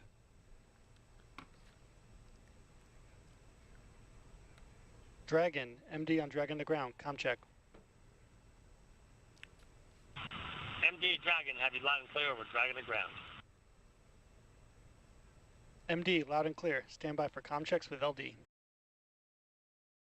LD on countdown 1, ComCheck. LD Dragon, have you loud and clear on countdown 1? LD, loud and clear. Stand by for ComCheck over Dragon to ground. Dragon, LD on Dragon to ground, ComCheck. LD Dragon, have you loud and clear over Dragon to ground? LD, loud and clear. Dragon, SpaceX. Launch configuration, ComChecks are now complete. SpaceX Dragon copies. And so those two nets you heard him talk about, as you can imagine, in both Mission Control, MCCX, which is in Hawthorne, and then MCC Houston, each of the flight controllers has a whole bunch of different channels they can be on. So Dragon to ground is what the crew is typically talking on, and there's a whole lot of other comms going on that the crew doesn't need to hear. But those key people have a net that does talk directly to the crew that's not Dragon to ground. Countdown 1 is what they're talking on. And so for the launch, they tie those two nets together for the period of launch itself, specifically to be able to tell the crew to initiate a launch escape. And to your point, Daryl, you're exactly right. The handle that's between Woody and Steve that you can't see in this view, it's up by the displays, is essentially like an ejection handle. So you can pull that and it'll initiate a launch escape. But exactly like you said, it wouldn't do it right now. You could pull the handle, nothing would happen. So it is only armed, and that's, we'll hear that later in the count when they say LES armed, and that's why that's such a key thing, was that handle is hot, which is the manual initiation, but that also means the automated system is hot, meaning if the vehicle detected something, it would also automatically initiate a launch escape. But the reason they tie all those people together is, especially during ascent, you want the quickest word to the crew if there's something that would tell them they should manually initiate escape, and that's why they make sure that those loops are propped by it. So it's on the ground that they're doing that. It's pretty much Dragon, transparent to the SpaceX, crew. commencing health check for launch escape system. Expect momentary flight computer state change, followed by transition back to pad hatch closed. There's that state change we were talking about. Right. SpaceX Dragon will be watching, thank you. And so why that's, so they're not arming it yet, but what they're doing is checking the automated parameters. So they put it into a mode to look at the automated triggers to make sure none of them are showing out of limits, because right now sitting on the pad, it should be fine. So if there was something that's like a bad sensor or bad telemetry, you'd want to know that now before you put it into automated mode and then inadvertently trigger an escape. So that's what they're checking. So just like we talked earlier in the broadcast about the T-tab, you know, is it a bad sensor or is it actually a bad thing? That's what they're checking now, just to make sure there's no bad sensors in the system that would initiate a launch escape. Curious, in your training, Raj, what would constitute a moment where you would pull that handle versus it going off automatically? It'd be for like something where, so there could be some situations where the rate is low enough that you know something's wrong, but it hasn't hit the threshold yet to trigger it. So waiting for the automatic system is just taking extra time, so you might as well manually initiate. There could be some cases of fires where you would do it, where you recognize it before, so especially like a fire, that might not trigger the automated system. I see. And or that you can clearly exactly, see or if there's a failure of the the communications, not the communication like talking system, but basically the communication path, the interface between the vehicles, where essentially it eliminates the automation, and then you would manually do it. So there's a few cases you would be very hesitant to do it. You'd want to be very confident, right? Because it is a emotionally significant event, both from a it is physically and physically, yes, yeah, it is a lot of G's, very fast, and yeah, so it's going to rock and roll you quite a bit. So you don't want to do it if you're not positive, but you definitely want to use it. It's a great feature to have, and definitely one of the lessons we've learned as we've evolved our space and launch vehicle technologies. You mentioned speed, 436 miles per hour. That system can get up and go, take you 2.5 miles off the coast of Florida here into the Atlantic Ocean, and it could be a lifesaver if the situation were to arrive. So this is certainly not child's play we're talking about here. This is big time stuff when it comes to space flight. But every Dragon astronaut crew, even though it's not child's play, does bring a stuffed toy with them. This is true. Yeah, making a tough transition here. That's well done. The purpose of that stuffed toy, though, it has a purpose. When the toy starts floating, the strapped-in crew has confirmation that they've reached microgravity, and the name of it is a zero-G indicator. There's been 7 on Dragon so far, and let's take a look at them all. Who can forget this one? Little guy, plush Earth, floating around by himself on the first uncrewed flight test in 2017 called Demo 1, which 4 years ago today, Raja, it was launched. Wow. That was followed up by a sequin bedazzled dinosaur named Tremor, picked out by Bob Binken's son Theo and crewmate Doug Hurley's son Jack. We just talked about Dragon SpaceX, good side hatch leak check. Crew 1 took a toy Baby Yoda with them to the first 4-person crew. SpaceX Dragon copies. And then, since then, it's been all stuffed animals. A penguin for Crew 2, a turtle, your turtle, for Crew 3. And then for Crew 4, it was a turtle and a chimp. Double turtle. Double turtle. And then for the last mission, the first humanoid, the little Albert Einstein little thinker plush doll. And so we didn't get to find out in our first attempt what Crew-6 is doing. Well, I'll be honest. I know. But we're saving it until they get up into space. And we should see it, once they get up there. Yeah, and the history of it is, you notice in some of those pictures, the crew was already out of their seats, but in reality, when you first see it deploy, they're still strapped in. And so even though you in your stomach have that feeling of being in a roller coaster and you're falling, you aren't actually moving. You're still fully strapped in. So the way you can check your senses is your zero-G indicator starts to float. And so in our case, our turtle was named Fowl, which was a nod to Matthias, since that's German. It was also specifically a peacock turtle, because Tom Marsh burns a class in the peacock. So it was a conglomerate of effort to have a zero-G indicator that represented the whole crew. You heard Arthur call the side hatch leak checks are good, which is a great sign. And it's going to take a while now for the closeout crew to actually clean out the white room. There's a whole bunch of work they're doing as they start to do that, but it looks like everything's on track. Yeah, we've had the comm checks, the seat rotation, suit leak checks, they're complete. And so now we're just tightening up that hatch. And while we look at this shot, we can look to the right. We see the NASA meatball with all the signatures around them, along with the SpaceX logo. And every human who goes into space gets to put their signature on the wall there. And Raja, of course, yours is there, along with your Crew 3 crewmates. But, for the second attempt, status update. They didn't have to do it. So that helps save some time there as well. SpaceX Dragon, go ahead. All right, we are going to repeat the ground station comm check just to do it one more time on our end and make sure that we're properly configured. Following the ground station comm check, I'll step into the post-ingress crew briefing, and after that, we'll step into Falcon 9 operator comm checks. SpaceX Dragon copies. Understood it all. Thank you. Going to run the comm checks again. Yep, so probably maybe they had to reconfigure something, or maybe someone wasn't on the or didn't hear it maybe, so they want to make sure everyone's tied in.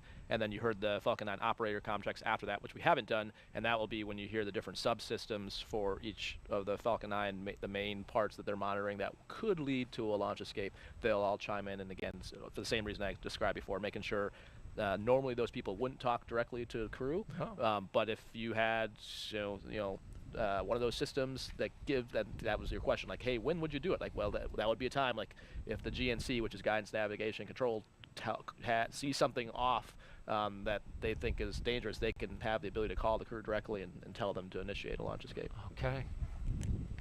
Great and again, insight.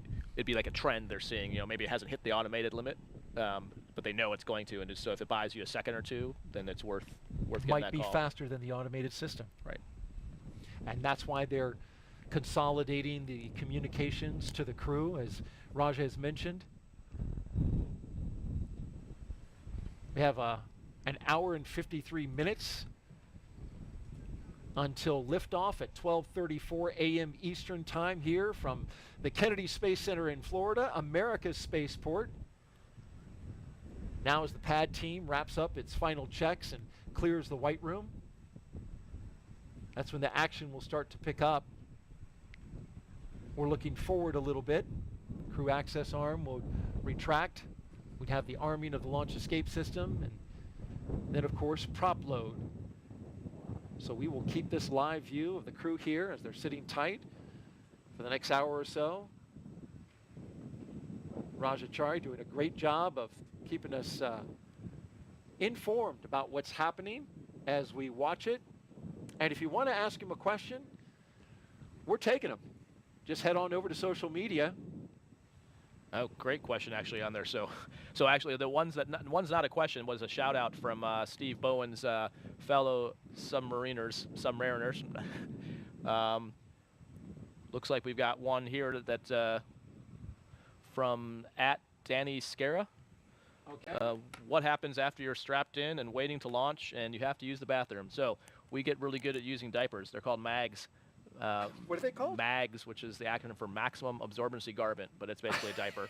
It's just that way you don't have to say the word diaper, but it's diaper. Giving us some great insight there. Well, actually, if the people at home, don't try this if you're watching the Cosmowave, because there's fire ants. But if you're at home and you want to know what it's like, just get on your back, put your feet up on your couch, and lay on your back and watch this broadcast and do it for the next 2 hours. And even if you haven't drank a lot of water, sitting like that, it's hard to do. It's hard to do, and it makes you have to go to the bathroom. So you definitely. That's one of the reasons that we call it crew time on back, is a big deal in trying to minimize that because you can get cramps. This is definitely more roomy than like a Soyuz, where your knees are in your chest. But yeah, it is less than comfortable. And so you have to overcome the mental block of peeing your own pants because it's actually harder than you would think.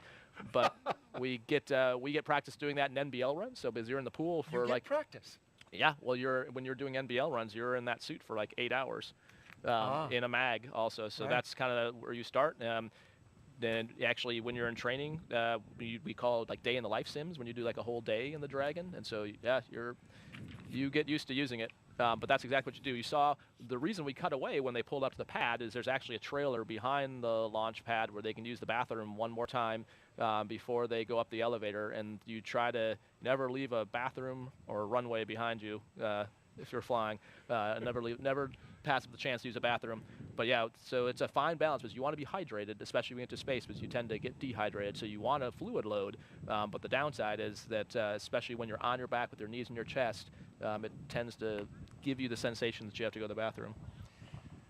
This is incredible insight here, Raj, and I imagine you've created probably a little bit of stir on social media right now as people are bandying about the answers and the insight that you just gave. But I will say this, in my time in being around astronauts, the whole bathroom and space combination is one of the most consistently asked questions. Oh yeah, but it's actually a pretty big deal. I mean, it is. I mean, as we look at Orion design and Artemis design, I mean, if the toilet breaks, I mean, you're coming home. I mean, you right? If you get into orbit on the Orion checkout and the toilets malfunction, I mean, it's a big deal. That's a big deal. Yeah, it is a big deal.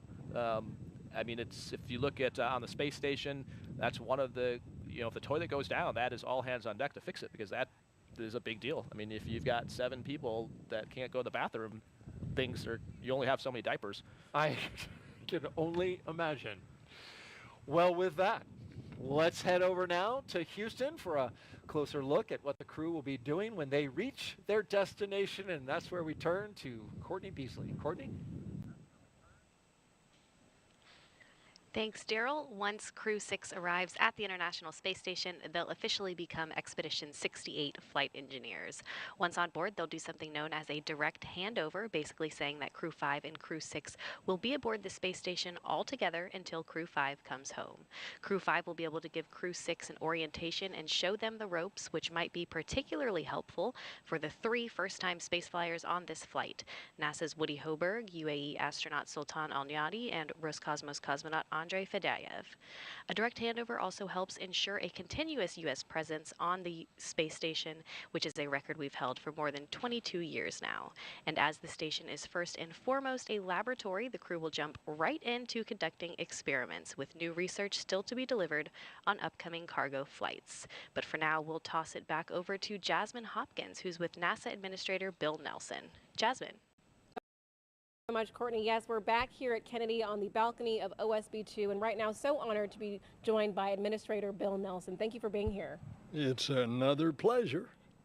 Of course, we're always glad to have you back at Kennedy. And Bill, right before we were tossed to you, actually just mentioned that you have been in the shoes of these astronauts before, that when you were flying on shuttle, it scrubbed 4 times. So do you have any words of wisdom, any words of encouragement for the astronauts tonight? Well, words of encouragement: enjoy yourself while you're laying there strapped in on your back, trying to get off the face of the earth. But the serious words of encouragement is, we don't fly until we think it's safe. And that made the call. It was the right call. Everything's looking good. The supposed problems that they had before have all been fixed, and so I expect we're going to see a launch tonight. Right, we're all looking forward to seeing that launch tonight, Bill. And all the work that we're doing in low Earth orbit on the space station is really paving the way for deep space. So what is next for Artemis? Well, we have just this unbelievable opportunity now to go back to the moon, but this time it's different. First of all, we're going to a different place on the moon. It's the South Pole, and that's where we think the water is. And if you get to harvest water, all of a sudden you have hydrogen and oxygen. You've got rocket fuel. We're also going back for a different reason. We're going to stay there. We're going to learn to live, to work there, to invent, to create, all for the purpose that we're going to Mars. And you know, the moon's just a few days away. Mars is months and months away. And so that's why this is so important for us to get back to the moon. It really is important. And right now we're also focusing on going together. In the Commercial Crew program, this is the second time that we've partnered with Roscosmos, but the first time that we have a UAE astronaut on board. Can you talk about how these international partnerships really help NASA's mission? It's a different mission. You pointed it out, not only, by the way, with our international partners, but with our commercial partners. Because when we go to the moon with the NASA rocket, we're going to go into lunar orbit, and we're going to join up with a SpaceX lander. And then our crew will then go down to the surface for 6 days. So it's a whole new kind of program. Now, internationally, this has become a big deal. Huge popular NASA is. And they all want to be a part of this program, and most of them are. So tonight we have UAE and Russian astronauts, but look up on the station right now. They're not only Russians, but there's also a Japanese astronaut up there. And so it is a very international program, particularly on the space station, because there we've got 16 international partners. Right, it really is important. We go further when we go together. Administrator Nelson, thank you so much for being here tonight. Thanks so much. Of course. Daryl, back to you.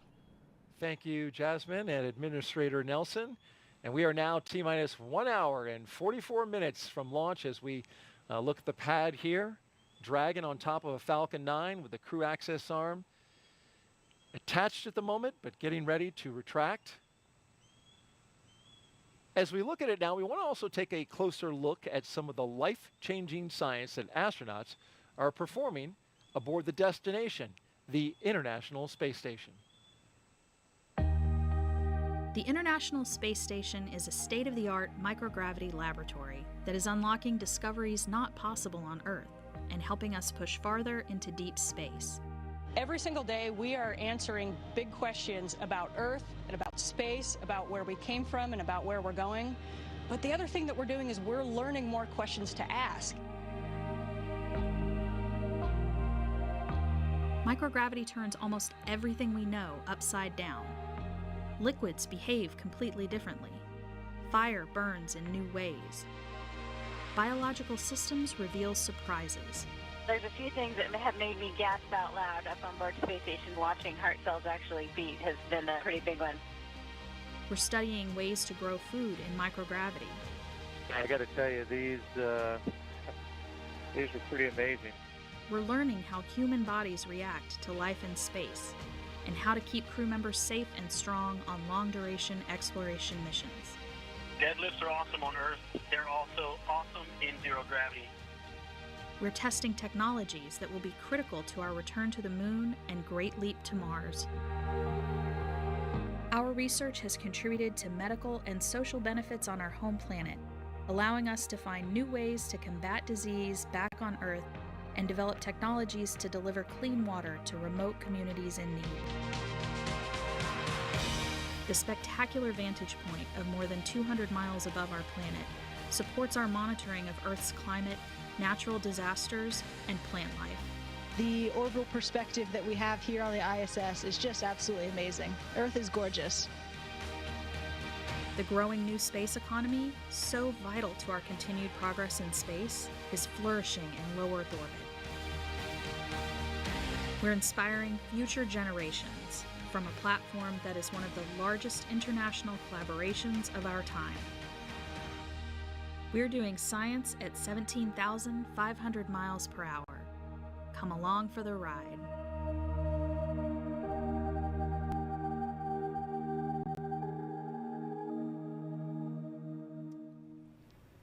Love the shot of the cells there, the heart cells beating inside microgravity. It's really impressive. And inside this Dragon, 3 astronauts and 1 cosmonaut going up to the International Space Station to continue that important work of science on our orbiting laboratory. Well, there are astronauts in place and our cosmonaut getting ready for liftoff at 12:34 a.m. Eastern Time. Crew-6. Still got a ways to get the launch escape system. Got to fuel up the rocket, count it down, and launch it into space. In the meantime, our next guest played a key supportive role in the development of the Falcon 9 rocket and Dragon spacecraft, and we visited with him on the first attempt, and he's back. His name is John Posey, and he's NASA's Crew Dragon lead engineer. Appreciate you having you back. Thanks for having me back. John, you were on the console yesterday as we counted down, or I'm sorry, not yesterday, Sunday, I should say, overnight during the first attempt. And we were just talking about, how NASA and SpaceX works through something like that. Just to recap, there was a clogged filter for the engine ignition fluid, but weren't exactly sure at the moment what the cause was. Found out later what it was, cleared it out, fixed it, and here we go again. How does NASA and SpaceX work through something like that? Dragon SpaceX, confirm when ready for com checks with Falcon 9 operators. On the loops, on the net, talking to each other. On the NASA side, the mission support team that my team and I report up the loop through the chief engineer to the NASA ops manager. The NASA ops manager is in direct contact with SpaceX launch director throughout the whole count, keeping apprised of issues that we can evaluate it as a team, make sure that both SpaceX and the NASA side get comfortable that we're good for crew launch. And so, like as you said, with the igniter fluid, the T-tab, the pyrophoric fluid that they load into the rocket to ignite the Merlin engines on Falcon 9's first stage, they provided the supply of the fluid, and they were expecting to see a good bleed in and start to see a response in the catch tank. And at first they weren't seeing a response. Did some troubleshooting and started to see a little bit of response, but it was abnormal. So, based on the response of the catch tank and how that fluid fill was not really in family, the team talked through different scenarios. What could happen if we don't have a full bleed in? What is the appropriate course of action? So in the end, really good call to stand down that attempt, and then of course since then they've gone into the system, did find like you said, a clogged filter, a little bit more oxidation than typical, and that's kind of expected over the course of that system's use, and SpaceX does proactively go in and change that filter very frequently. This one got clogged a little sooner than normal, so caught us a little bit by surprise after having a good performance on static fire, but sometimes things like that happen. There's so many systems that have to be just right in order for a rocket launch to go off. So it is impressive when they have something like that and work quickly through it. Yeah, it's to turn it around that quickly is impressive. And like Kathy and multiple people said, in light of this, it just reminds us space flight is hard.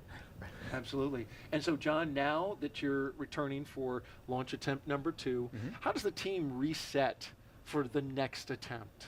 Yeah, so the team has had a couple days to rest and get, eyes on the data from the first attempt, very important. So, we look through all the different performance sensor blips, anything that there is to look at, make sure that we're good to go today. So, yeah, the team's on console. I checked in with the folks on console just before coming on air, and everything's been going great. So, Dragon looks like it's ready to go today, and so we'll keep monitoring right through the big phases, like you said, launch escape arm, and then if the entire vehicle is ready and everyone's go for flight, we'll go get this off the ground today. And that's great news. Everything been going pretty smoothly so far. Our weather and the ascent corridor is the one thing we're kind of keeping an eye on closely. Keeping an eye on a lot of things, but that one is the one that's kind of right on the line there. But so far, looking like we're going to go forward for an attempt, and that's great news. We've got 3 consecutive days, right, that we can do it now. So every 24 hours we have an opportunity, a little less than 24 hours. And why is that we can go 3 days in a row? Well, it's how the orbital mechanics work out, right? For getting to the station, and looking at the phasing times, the duration is important. Some days the phasing time to get to the International Space Station would just be too long for the crew to be, inside there for 3-4 days. So we try to get, shorter opportunities. Of course, we're protecting for contingencies, right? If we go on a very long phasing and then had an issue docking, had to do a rendezvous, come back, had bad weather, we protect for a lot of extra days of capability in the cabin, as Raja is well aware. So, just protecting for those opportunities and picking the best times to get to station. Well, we hope that this is the one, the second attempt, and we won't have to visit those other 2 opportunities. John Posey, Crew Dragon lead engineer, thanks for being here for NASA, and we know you're now headed on console, headed over there to do your job. Yes, sir. All right, well, good luck tonight, and thank you again for being here. And now we'll head out to our VIP location where our Jasmine Hopkins is with a pair of special guests. Jasmine. Thank you so much, Daryl. The energy is picking up here at OSB2 as we march closer to launch. And right now, I'm so glad to be joined by Salem Al-Mari, the Director General of the Mohammed bin Rashid Space Center, as well as Hazza Al-Mansouri, UAE astronaut. Thank you so much for being here tonight. Thank you, Jasmine. Of course. Salem, we'll start with you. Sultan is the first UAE astronaut to go on a long-duration mission to the space station. He'll be on a 6-month science mission. So what is the UAE hoping to learn from him? Definitely there's a lot we plan to do during this mission and learn from him and from this 6-month duration. So there's a lot of science we're going to be doing, a lot of human life sciences. There's science with over 20 different experiments with UAE universities and international universities. So that's something really big for us. But we also have a very in-depth education program where we will try and reach every school kid in the UAE doing simple science experiments, simple YouTube videos. And of course, other than that, we'll do a lot of PAO events where we have these live chats with the astronaut from space, with our kids and public. So I think we're quite excited for this 6-month duration mission. Right, a lot of excitement surrounding this. You said that you've actually been able to speak to Sultan in the duration from Sunday or Monday's morning attempt to now. So how is he feeling getting ready for launch again? Sultan, he's super excited about his launch. It's going to be his first mission for also Woody, and super excited. They can't wait to experience the weightlessness and to start conducting science and to conduct experiments on board the International Space Station. It is a really beautiful night for launch, so hopefully it's going to happen today, and we are looking forward to see them floating within a couple of hours. Yeah, we really are looking forward to that. It is a beautiful night for launch, so everybody's looking forward to it. Yes. Thank you both so much for being here tonight. Thank you. Thank you so much. Of course. Daryl, back to you. All right, thank you, Jasmine. And we are now T-minus 1 hour and 33 minutes until liftoff of Crew-6 from the Kennedy Space Center here in Florida. You're watching live coverage of the Crew-6 launch. Monitoring the crew inside, and we've had some great interviews, but in the interim during that time, we heard that we're working no issues, and the team is moving forward through the countdown. Yep, and we heard good comm checks. You heard earlier, right before we interviewed John, that they were going to redo the ground checks, so it sounds like those were done successfully, and all checks were good. And yeah, as you saw, we mentioned in that ISS video the science going on there, and you can see underneath Woody's feet just some of the science. So this, on average, each increment, so they'll be part of Expedition 68 and 69 when they get out there, running about 300 experiments an increment, which is just incredible when you think about what that national lab is doing up there, and with having 4 people go up at a time just allows so much more bandwidth in science. And I mean, I think that's the reason I think most of us do the job, just some exciting changing things. I think my favorite experiments we did up there, I call them dual purpose things, so some water reclamation and then carbon dioxide scrubbing things, and we were doing those things because they help us with exploration. So if we can have 98% of our water reclaimed, then we can meet the mass margins to go to Mars. And if we can scrub CO2, again, we can live on the moon and on Mars. But the cool thing about those technologies is if you scale them on Earth, I mean, think about reclaiming 98% of our water, solving our CO2 problems. I mean, these are existential, species-changing technologies, and just that we're just starting to get into the fundamentals of. And if we can solve some of those problems, I mean, the impact NASA can have just on the world, let alone the solar system, is mind-boggling. So I think that's, to me, why I love this job, and why I think so much of us love doing this, and the things you can discover in a microgravity environment. Even simple things like we did a concrete hardening experiment when I was up there. I remember that. Which I thought at the time was like, how? Why are we I'm sorry for concrete whoever in the poor scientist is, like, how lame is this? Literally watching concrete harden. But Matthias, who's a brilliant materials scientist, explained to me, so that the reason we were doing it was to be able to use regolith on the surface of the moon to build structures. But the other cool earth science part is apparently concrete hardening releases CO2, and it's a ridiculous amount of carbon we put in the atmosphere on the Earth, just from the process of it hardening. So one of the side benefits is this is figuring out better ways for concrete to harden. And you think about all the developing places in the world, if we just gave them a simpler concrete formulation that didn't emit greenhouse gases, again, just game-changing stuff. So really cool that, each increment is going to do that, and this national lab is just paying huge dividends, besides teaching us how to live and work in space and get to the moon and Mars, but also changing our life every day. There have been spin-offs from space ever since, the space program came into existence, and it's amazing to hear just how many continue to come and benefit not just us, but humanity. Yeah, and it's, that's actually more data than we know what to do with. One of the common problems, or not problems, but people are like, what's the most important experiment you did? It's hard to say. I mean, every day we're doing someone's life's work, some universities, years of research, and we get to be the ones that actually finish the execution of it. So it's just an amazing experience. And what a privilege to be able to do that. We are currently at T-minus 1 hour and 30 minutes until Dragon flies its next 4-person crew to the International Space Station. The astronauts, as we can see earlier, and now as we look at the spacecraft, there they are. Commander Stephen Bowen, pilot Woody Hoburg, and mission specialists Sultan Neyadi and Andrey Fedyaev.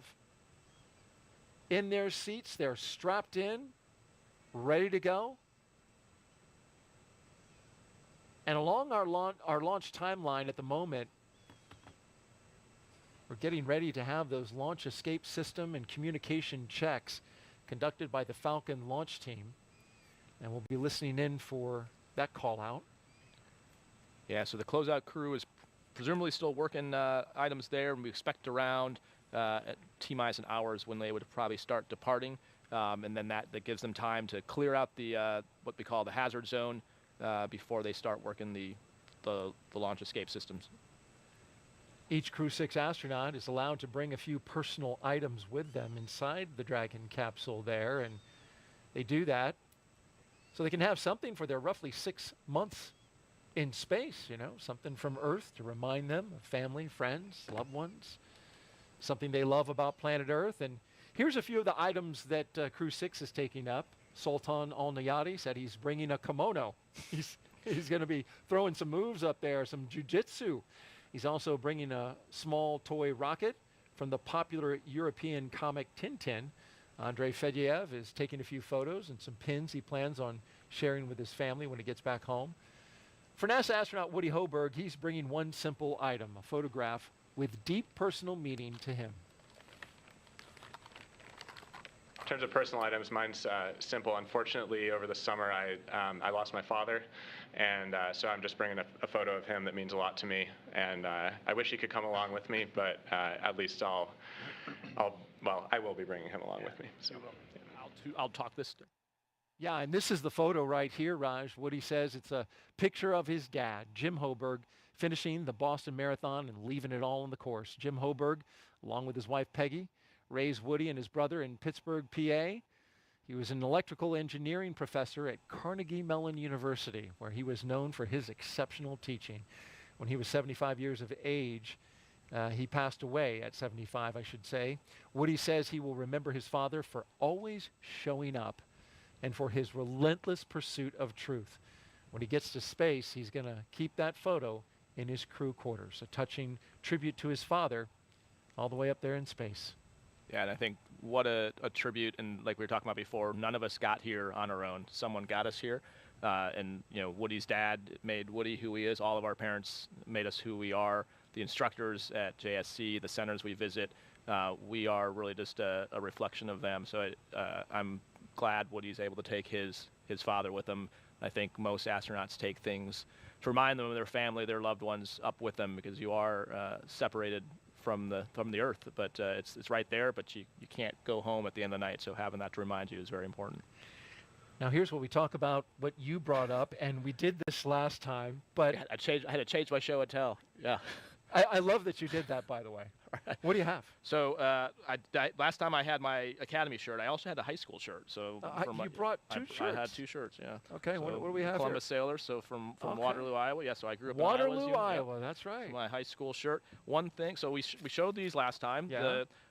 Showed my space retainer. Which I was also not supposed to bring back. How can I forget? So I showed last time we had the RMO for our mission. The other one I brought up. So my wife works for the Department of Veterans Affairs, and that's obviously near and dear to my heart, the agency itself. So I brought up an RMO or a coin. I'll say it out loud, but from the Department of Veterans Affairs. The other thing we bring up that I ask some of the astronauts is a Mach 25 patch and 100-day patches. And then you fly those and also things called Silver Snoopies, which are pins that we give out to a very small percentage of the NASA workforce. So it's really special to get one that's flown in space, and specifically from one that was flown by an astronaut for you. This is similar, not a Silver Snoopy, but a pendant with our patch on it, and we flew these for some of the key people. So for some of the folks that helped with our mission planning and training, so you can see the 3 on there. Yeah. And so ones that are ones that are flown in space are obviously highly sought after. Cards for my kids. I had lots. I didn't see this. Yeah, one. These are different ones. I had lots. My wife is definitely my better half, and so I had all kinds of cards and notes for my kids, including. Look at what this one says right here. Can't wait. Yep, and a little landing one in the water. This one's the planets, complete with the rings of Saturn. Yeah. Yeah. Well, you know she loves her daddy because right here, this is the capsule. It says Crew 3 on it. And here are the kids at the bottom, and they have a little, they're saying, "It's Dad coming home." Oh, my gosh. And then an interesting one we didn't talk about. We talked about what Nick Hague Ninja 12 is helping. But so a lot of us fly up with glasses. I don't wear glasses, but people have heard the term SANS. So your vision shifts in space.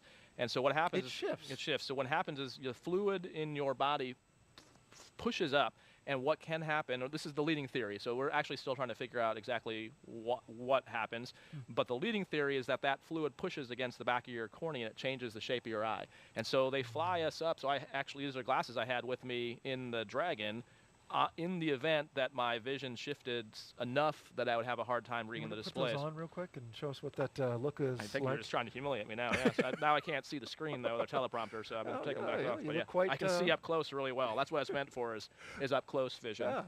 And the strap, of course, to hold it on your face. Exactly. Because, this is the space strap. The space exactly. Well, space modified glasses. But did you have to use them? So actually, I used. My near vision did get worse, but not bad enough I couldn't see Dragon displays, but it would fatigue my eyes using the laptops on station. So for about the first month I'd wear them, and then my eyes adjusted and I stopped wearing them. But for about a month I would, just to avoid eye fatigue. And then once I got back, they generally go back to normal. And well, that's good. And we continue to work on finding out what exactly the cause is. Especially of because we know they generally go back to normal, but that's why we need more long-term data, because we don't know on a 2-year mission to Mars, like would it go back to normal? Are we confident? But what would happen there? Well, exactly. That's good stuff. Thank you for sharing no problem. new. Hopefully we won't have to get to a third one. Hopefully not. We have to dig up some more stuff, but we appreciate your wife giving us a fresh supply of stuff you took to space. Thank you very much. Well, when they aren't launching into space or working hard to prepare to go into space, the NASA Astronaut Corps, well, they try to find time to watch their friends go into space. And you would know that. Yeah, so I'm here, but we saw Nick as Ninja 12. We saw Ike Glover helping with the family sport. We saw Joe Akaba, the chief. Sharon. This is when they were getting ready to go exactly. out. So the office is spread out doing all kinds of things. You have, last time Reed was up with the administrator. Reed Wiseman. Exactly. So we are all over the place. But even if you're not, you're probably online or at home watching. And so I was going to try to dial in. So Woody, as we talked about, is sitting in a seat that's been used before. So I was going to try to get. You're not calling Woody, are you? I'm not. Well, I don't think I could try call. I don't know the answer. She's on the line. Awesome. Let's try. All right. Yeah. Okay. So we got Megan MacArthur on the line, who flew on Crew 2 that I got to train with. And so, Megan, can you hear me? Okay. Hey, Roz, I got you loud and clear. Hey, awesome to talk to you. Thanks for calling. So Megan's at home in Houston watching the launch, and you might have better ideas about what they're doing. I think you guys came up with a game to kill some time while you're waiting for the closeout crew to leave. Yeah, well, it's been enough time that, when you first get in, of course, you're all business and you go through your checklist and you review the nominal timeline and you of course, review the contingency actions that you might have to take. But now you're into just the wait. I was lucky enough to fly with a really fun and fun-loving crew, and so we set about entertaining each other. And, we had Thomas, kind of our Julie, the cruise director, and he had us playing a variety of different games that I'm not sure if he made them up or these are French games or what, but he kept us well entertained. It looked like the French version of rock, paper, scissors. I'm not sure if that's what it was, but so it's called the Game of Thumbs, and I won't strain anybody by trying to say that en français, but the Game of Thumbs, and so it's a little bit like rock, paper, scissors. Well, Megan, you're watching us, get ready to launch Crew 6, and of course, you were on Crew 2, and what a mission that was, and what's it like to be where you are, kind of relaxing, getting ready to watch the astronauts go up? It's so exciting. It's so much fun to see your friends go into space. Of course, Steve is a classmate of mine, and Woody was my family escort. Actually, he was with my family when I was getting to launch in that very same seat. And so my son in particular is very excited to get to watch Woody launch, so he's made me promise. I had to peel him away from the screen to get him to go to bed with the promise that I would wake him up in time to watch the launch. So we're excited for all 4 of the crew members of Crew 6, and we can't wait to see them get started on this next phase of their adventure. Very cool. That's awesome. And you know what?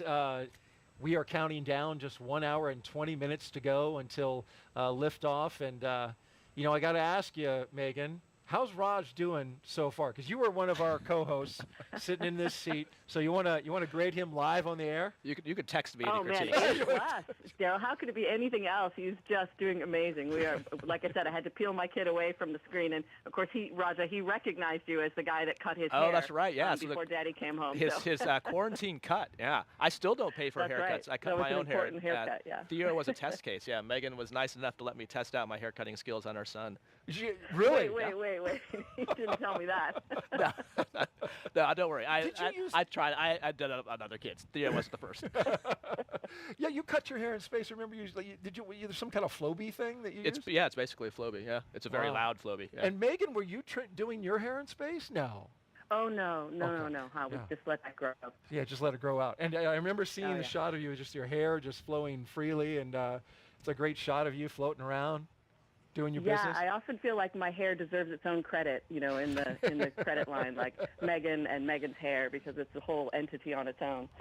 Got a lot of traction there. Well, Megan, I just want to let you know that I brought lots of snacks, courtesy of my wife, Rachel. She packed me up a big bag here. I know you took a shot at me when your husband co-hosted, so I want you to know I'm in good hands.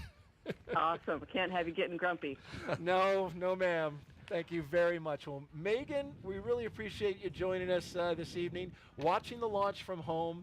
Thank you so much for being on the broadcast with us. Thanks, Megan. I'll see you back in Houston. You guys are doing awesome. Take care. All right, Megan MacArthur, Crew-2 pilot, and did a fantastic job for us as a co-host, completed an amazing mission. She did a ton of work working with kids, especially afterwards. She's really leading an effort in education. Great having her on the broadcast. Hey, take a look at this. This is Crew-6's patch.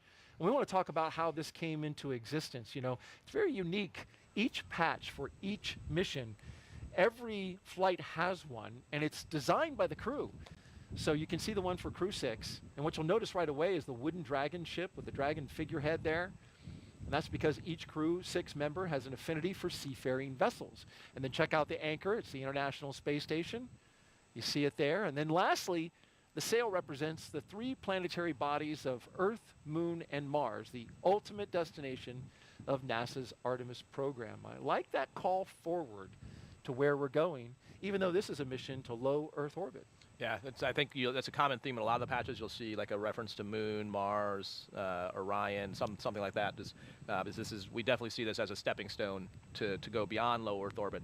I mean, that's one of the cool things about Commercial Crew is we are putting private industry to low Earth orbit so that NASA can focus resources and people on exploration and going beyond low Earth orbit. That's right. We're just 1 hour and 17 minutes until liftoff of Crew-6. Hearing good things about the countdown as we go along the way. The crew has ingressed, helped by our closeout team, of course. The umbilicals are attached. They provide the breathing air and comms to Dragon and the astronauts. Suit leak checks completed, comms checks completed with the core and the launch director. After those suit leak checks, the closeout team was able to close and seal the hatch, which has its own leak check. They made sure to look for any FOD that might be there, and FOD stands for Foreign Object Debris. As we look in from the White Room, the closeout team will wait another 15 minutes before they'll clear out of that area. You saw those orange bags, so there's no, the people are starting to move out of there, but you saw those orange packs in that previous view just to the right on that wall. Those are actually breathing apparatus in case they have to emergency egress, that they can actually hook into their suits and get breathing air to get all the way off the pad. So we understand that the closeout team has actually departed the pad, and now they're doing some final weather checks. That'll be necessary before they give that final go, no-go for launch. Going to put the balloons up into the air. The winds have picked up a little bit, but not too bad at all. Yeah, and a great example, continuing to run ahead of timeline, and specifically that closeout crew already being done much earlier than last time. But again, it's their, you can tell it's a well-oiled machine now. They had the practice from just doing this 2 days ago, and now doing it again. When I talked to Steve about what they've been up to in between Talking about Commander Steve Bowen? Commander Steve Bowen, yep, between last attempt and now. His perspective is very similar to what we talked about the other night. Basically another free training sim event. And Steve, actually, like I mentioned before, he was the lead closeout person, so he was in that white room for STS-127, which had 6 attempts. And so he mentioned that that the crew actually got sick of seeing his face because he was always the first person to open up the hatch on the shuttle, and they would see him leaning in. But I think he brought up similar to what we talked about. I think everyone on the crew was actually impressed by the fact that no one had go fever, no one down to 2 minutes, but no one was like, oh, we should just go. Like the administrator said, we go when we're absolutely ready. We have an abort system, but or no launch escape system, but you don't want to rely on that. Right. You want to rely on making the right engineering decision. And so he actually, talked about the fact that, yes, it's the 6th operational crew mission, but every one of these missions is really a test flight. We're always learning new things. Now we learned about, oxidation rates of T-tab line filters, so you're always learning something new. We talked last time about even the procedures they're using. So they're in a procedure called 4.100, and just in the last launch to now, they've changed the section numbers of that. So we're always iterating and improving and trying to figure out ways to do it better and more efficiently. Like you mentioned tonight, we're doing things in parallel, which is why now we have some time. So it seems like we're ahead, but if we had a problem with the side hatch closer or had a problem with the leak checks, this would all be time that we could use now to not be rushed. So it's great to keep iterating and practicing and learning. It's hard to imagine when you have a launch scrubbed that so much can come from it that's good. Talking about that data, we heard NASA's Dragon lead engineer talk about how they've been poring over the data. We've had a dry dress, essentially a wet dress in the first launch attempt, and as you mentioned, always iterating. And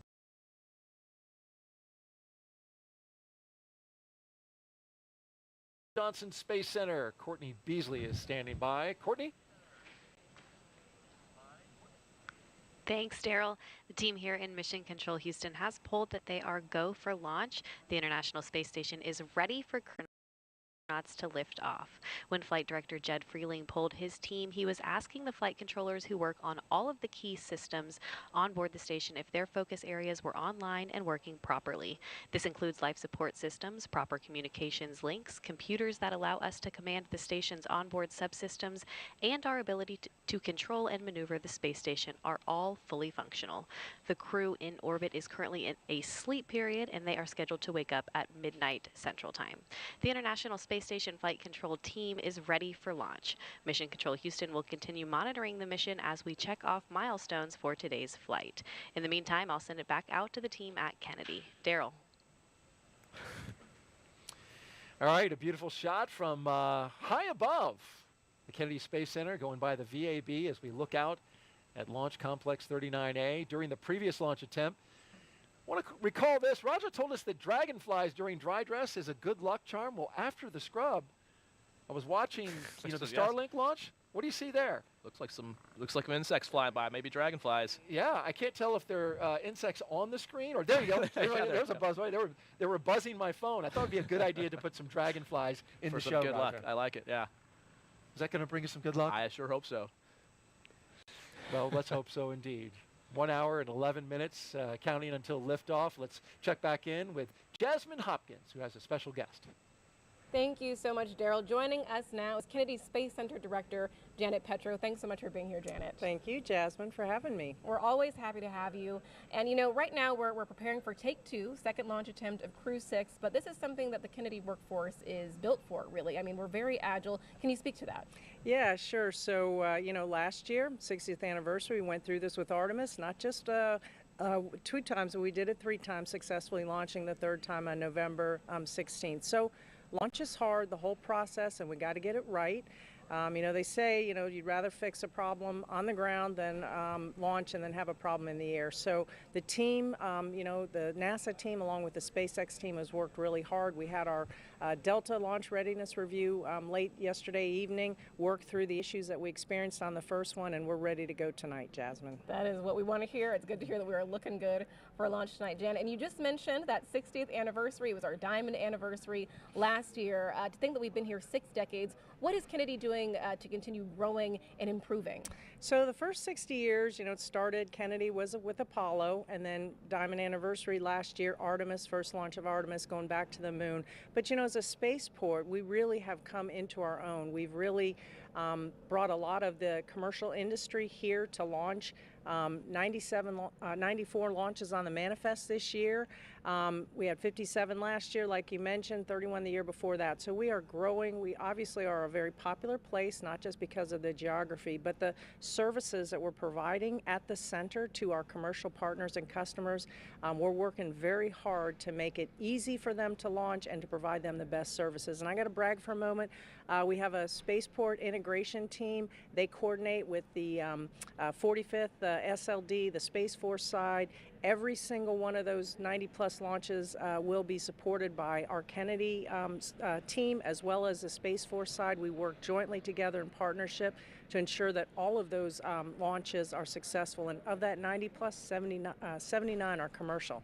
So a large percentage of that is a commercial launches. And so across the board, we have our NASA, we have our government, we have our national space security missions we support, but we also have the commercial that we have to take care of also. Right, Janet, those numbers just really blow me away. Thank you so much for being here tonight. Thank you, Jasmine. Of course, always happy to have you. Go Crew-6. Exactly, go Crew-6. Daryl, back to you. Thank you, Jasmine and Janet. Throughout the show, we've been taking your hashtag #AskNASA questions from social media.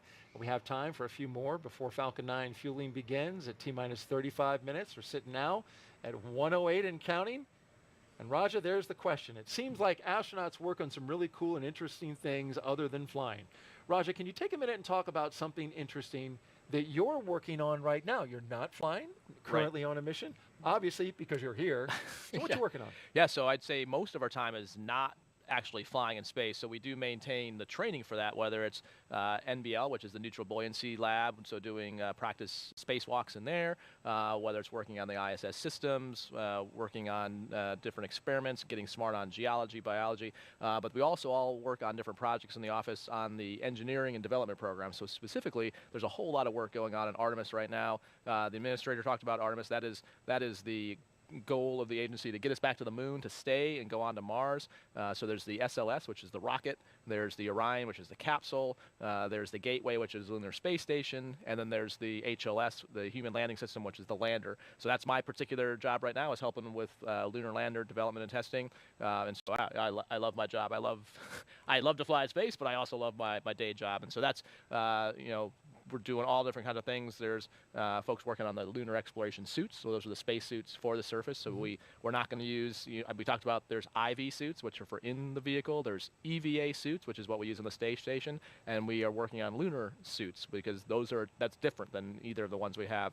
And so if we get to the moon, we are going there to do science. And so we need to get out there and go do the science. So that's another big project that people are working on. And yeah, so it's we are spread all over the place, training and working with all these development teams. Yeah, and it seems like there's a similarity there to when Bob and Doug were working in the commercial crew program early on, developing these vehicles.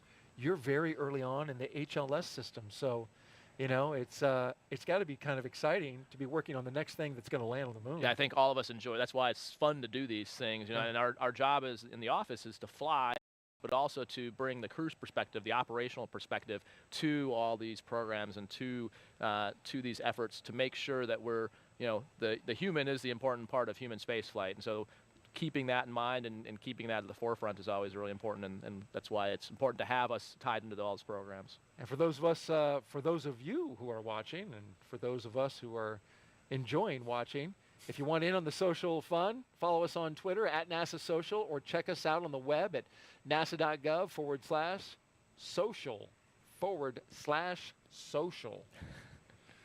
Hey, this is a really quick question, a really easy one. @Slow asks, Raja, What inspires you? What inspires me? I think the idea of exploring is what inspires me, the idea of new discoveries, and I think I kind of alluded to why I'm so excited about science before, solving problems here on Earth. So I would love to see humanity go and explore, like live on the moon, go to the next planet, but I also am inspired by the fact that we are finding solutions for problems here on Earth right now. So that's what inspires me to work here. And it must be rewarding as well.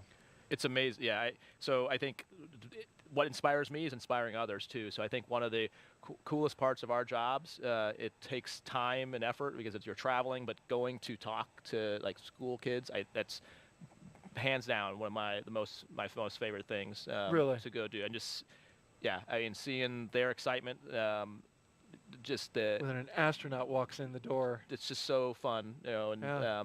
You know, whether it's elementary answering bathroom questions, you know, because I've heard plenty, all the way to, you know, talking to university students who have questions like, you know, where do I go, and like what kind of degrees, and you know, so it is really cool, and it inspires me to be even a potential inspiration, or to potentially help or set a spark maybe in someone's mind, or give them the idea of what's possible.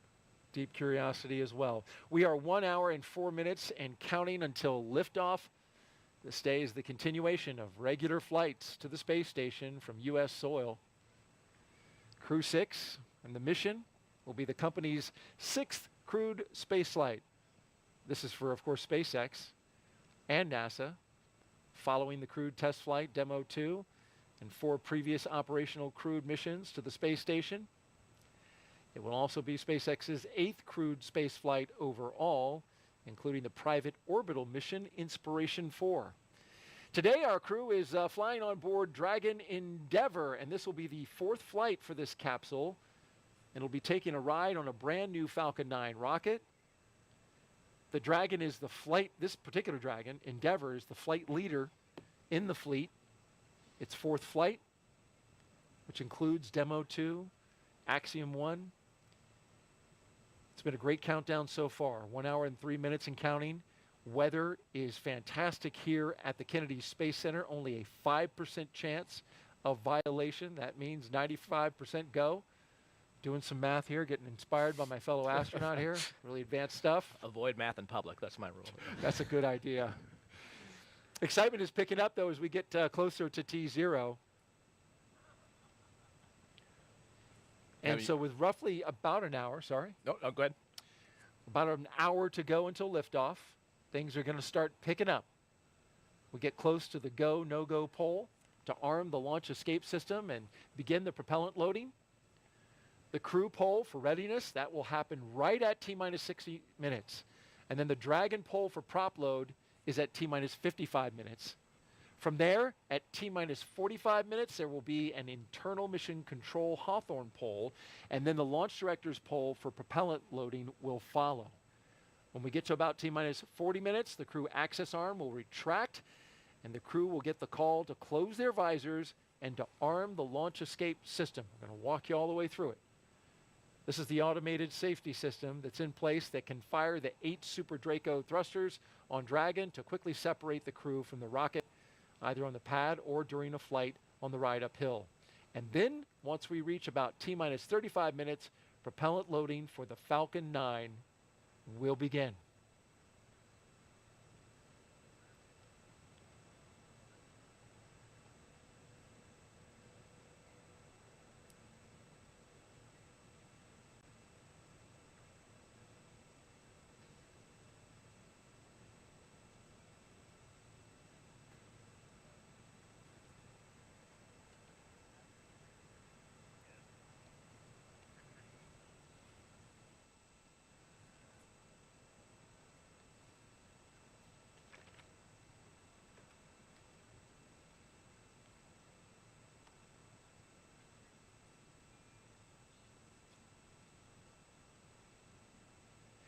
Thanks for tuning in. You're watching live launch coverage of NASA and SpaceX's 6th rotational flight of astronauts and 1 cosmonaut to the International Space Station. We are T-minus 1 hour and counting until liftoff. And with us today is NASA astronaut Raja Chari.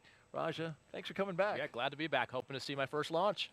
Indeed, and if you didn't know, Raja is getting ready to witness his first launch. He rode on a rocket as we turn the corner from the vehicle assembly building to show off the launch pad just beyond it. Oh, this is a great shot.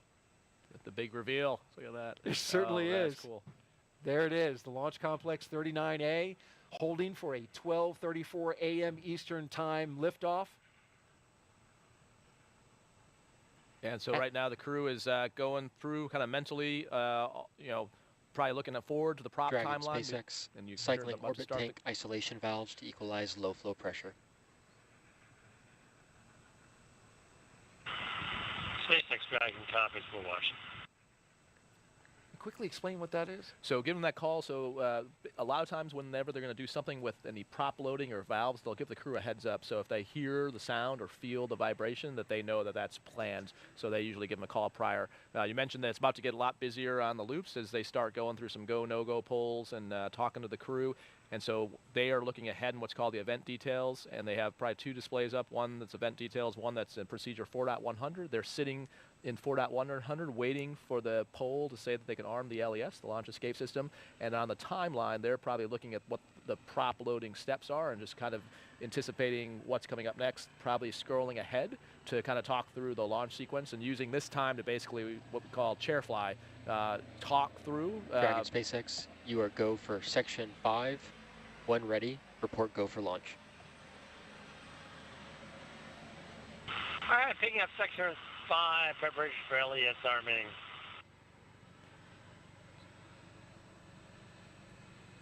All right. Great insight into what's happening in Crew Dragon right now, but we want to recap the last 3 hours. Our crew of Stephen Bowen, Woody Hoburg, Sultan Neyadi, and Andrey Fedyaev have been getting ready to launch into space after waking up and having a meal. SpaceX helped the astronauts into their suits, and then you see them here, walking out the historic crew quarters, walking the same path that every NASA astronaut has done since Apollo 7, waving to family and loved ones as well as to the cameras there to document their journey. Then you see them here, inside their Teslas, joined in a caravan as they went down the road, led by Center Security, till they arrived here at Launch Complex 39A. They did the rocket recline, went up the tower, and walked down the crew access arm here. Woody Hoburg and Stephen Bowen crawling into Crew Dragon. And then once inside, they got strapped in, got their suits checked, comm checks, and now we watch as the Dragon spacecraft sits on top of the Falcon 9 rocket, getting ready for fueling and arming of the launch escape system. At this time, we are expanding our coverage and would like to welcome SpaceX and NASA commentators who are joining us live from Hawthorne, California. Welcome to you both. Hey, thank you so much, Daryl, and hello to everybody watching around the world. I'm Gary Jordan with NASA's Communications. And I'm Jesse Anderson, a production and engineering manager here at SpaceX. Gary and I are joining you today from our headquarters in Hawthorne, California. While Crew-6 marks SpaceX's 6th operational mission for NASA, it's actually our 8th human spaceflight mission orbiting laboratory. And the Dragon supporting tonight's mission will be making its 4th visit to the station, having previously supported Demo 2, Crew 2, and Axiom Mission 1. And speaking of Demo 2, the spacecraft was named Dragon Endeavour by Bob and Doug during its inaugural flight in May of 2020. And yet another fun fact, tonight's launch marks our 4-year anniversary of the Demo 1 mission, which launched on the same day, just a couple of hours later than we're launching today, which served as an end-to-end test flight of Dragon's capabilities. Since Crew 1 in November of 2020, SpaceX has been regularly flying commercial crew missions for NASA to and from the International Space Station at an average cadence of about 1 flight every 6 months. It took a lot of love and dedication to get here today, and we are still learning and innovating from every launch. From the beginning, Dragon was designed to eventually fly people to help further our ultimate goal of making life multiplanetary. The Dragon hanging from the ceiling behind us was initially flown to certify SpaceX for cargo missions to the space station over 10 years ago. It flew back in 2010, but it included a window because the vehicle had been designed from the beginning to fly crew. We always knew that this was the direction that we wanted to go in. As we continue the countdown to liftoff, we'd like to welcome you to SpaceX Mission Control in Hawthorne. This is where our teams are staffed around the clock to monitor Dragon and the mission overall. On console or headset in Mission Control are 6 key positions.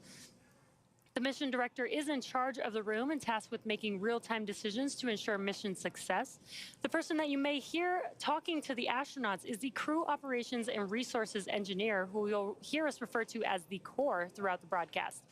And the 4 additional team members are focused on vehicle systems, including avionics, navigation and control, software, propulsion, life support, and communication with ground support teams. Apart from Mission Control, our Falcon 9 team is currently located in Firing Room 4 in the Launch Control Center at Kennedy Space Center in Florida. Now, with less than an hour until launch, they are settling in for final checkouts, propellant loading, and for launch. And then, of course, NASA has its own team members at NASA's Mission Control Center in Houston, Texas, who have been preparing the space station for Dragon's arrival. And they recently gave their go for launch, saying that the station is ready to receive the new crew. Upon liftoff, today's ride to the space station will take about 24.5 hours, with Dragon flying autonomously the entire way. And just like autopilot on a commercial aircraft, the crew always has the ability to take manual control of the spacecraft if needed. Now at under T-minus 55 minutes, we are looking good for an on-time liftoff, and our very own incredible Kate Tice has been monitoring the progress of the countdown. How's it going so far, Kate? Thanks, Jesse. I'm Kate Tice, SpaceX Quality Systems Engineering Manager, bringing you vehicle status updates this evening. It's been a pretty smooth countdown so far. The Crew-6 astronauts wrapped up ingress at T-minus 2 hours and 34 minutes. Since then, the teams completed the required comm checks, suit leak checks, and side hatch closure, as well as side hatch leak check. The closeout team has departed the BDA, and the pad is clear. Now, as for Falcon 9, our 2-stage reusable rocket that you see there on your screen, final propulsion checkouts of first and second stages began a few minutes ago in preparation for propellant loading. This involves testing valves and engine pneumatic pressurization. Now, as you might be able to guess from the lack of re-entry soot on Falcon 9's first stage, which is the lower 2/3 of the vehicle there, that booster will be flying for the first time tonight. Now, at T-minus 45 minutes, less than 10 minutes from now, the team will report their readiness for prop load with a final electronic go, no-go poll. Before we can begin propellant loading on Falcon 9, we still have a couple tasks to perform. First, the crew access arm will be moved out of its service position as you see it in now, and it will rotate away from the Dragon capsule and over to its launch position. That will happen between T-minus 44 and 42 minutes, almost immediately after the T-minus 45-minute launch director's briefing. With the access arm out of the way, the launch escape system will then be armed. Once those 2 events are complete, Dragon will be ready for Falcon propellant loading. As for weather, we will also verify with the launch weather officer that all of the weather conditions meet our launch constraints. Those include items such as wind speed, lightning, and precipitation in the area surrounding pad 39A. But tonight, we're expecting acceptable weather conditions for launch, both at surface level and upper altitudes. Once again, our probability of violation of those conditions is only 5%, so looking good. The range is currently clear for launch. A worldwide network of ground stations and tracking and data relay satellites, or TDRS, are ready to support. And those are what help us get live views and data as Dragon heads into orbit. Today, we have an instantaneous launch window at 12:34 a.m. Eastern. As I've said before, once we begin propellant load, there is no opportunity to change the T0.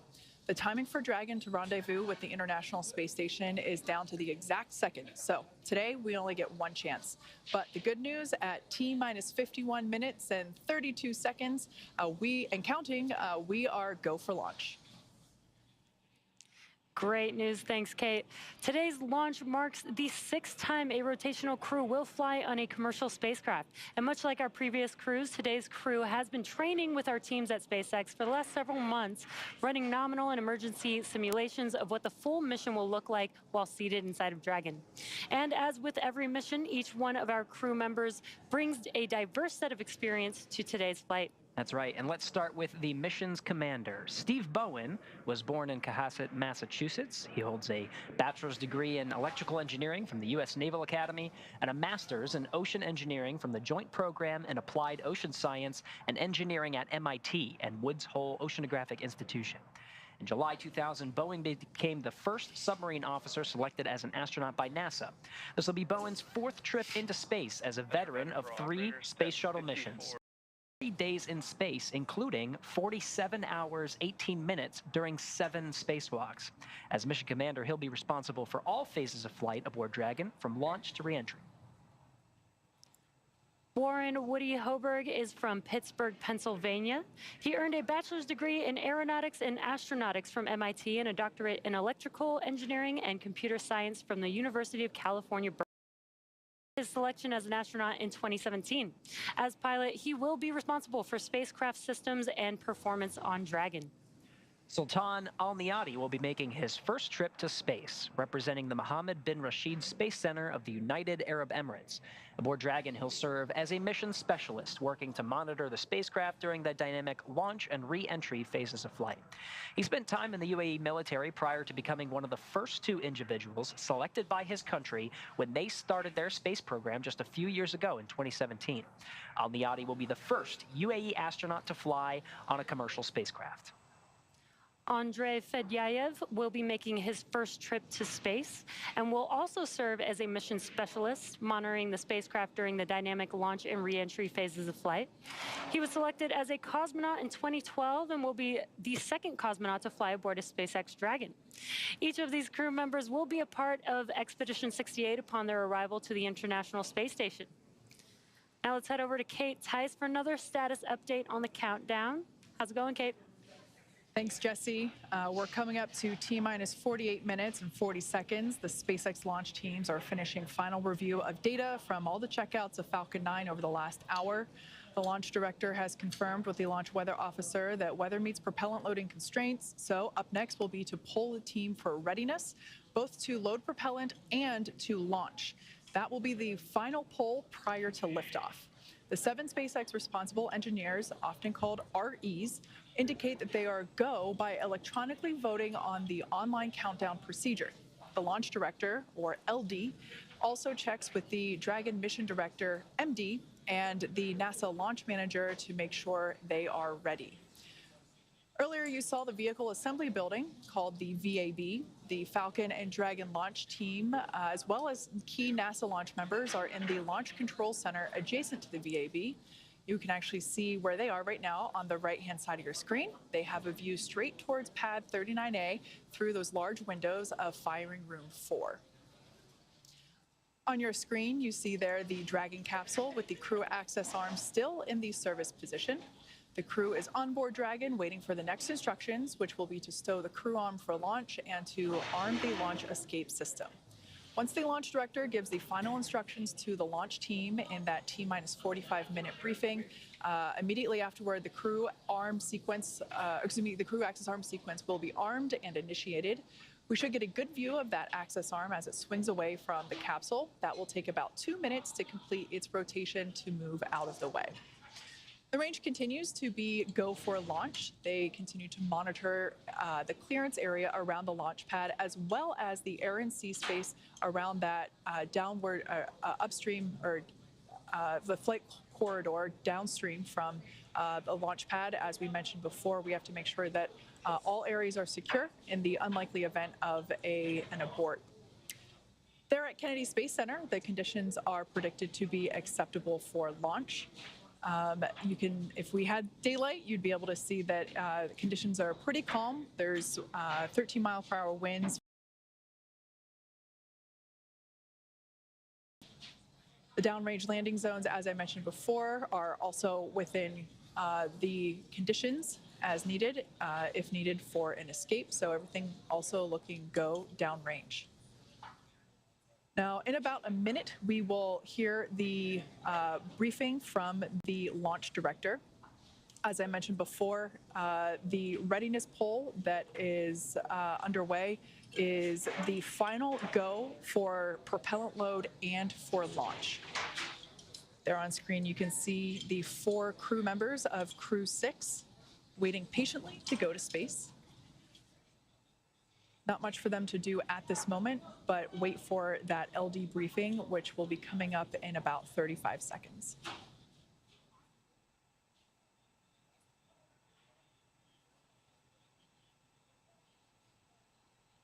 As I mentioned before, the team in mission control, as well as the teams in firing room 4, they are basically collectively both with NASA launch team and the Dragon launch team and the Falcon Poll launch is team. complete, and the team is ready for crew access arm retract, propellant load, and launch.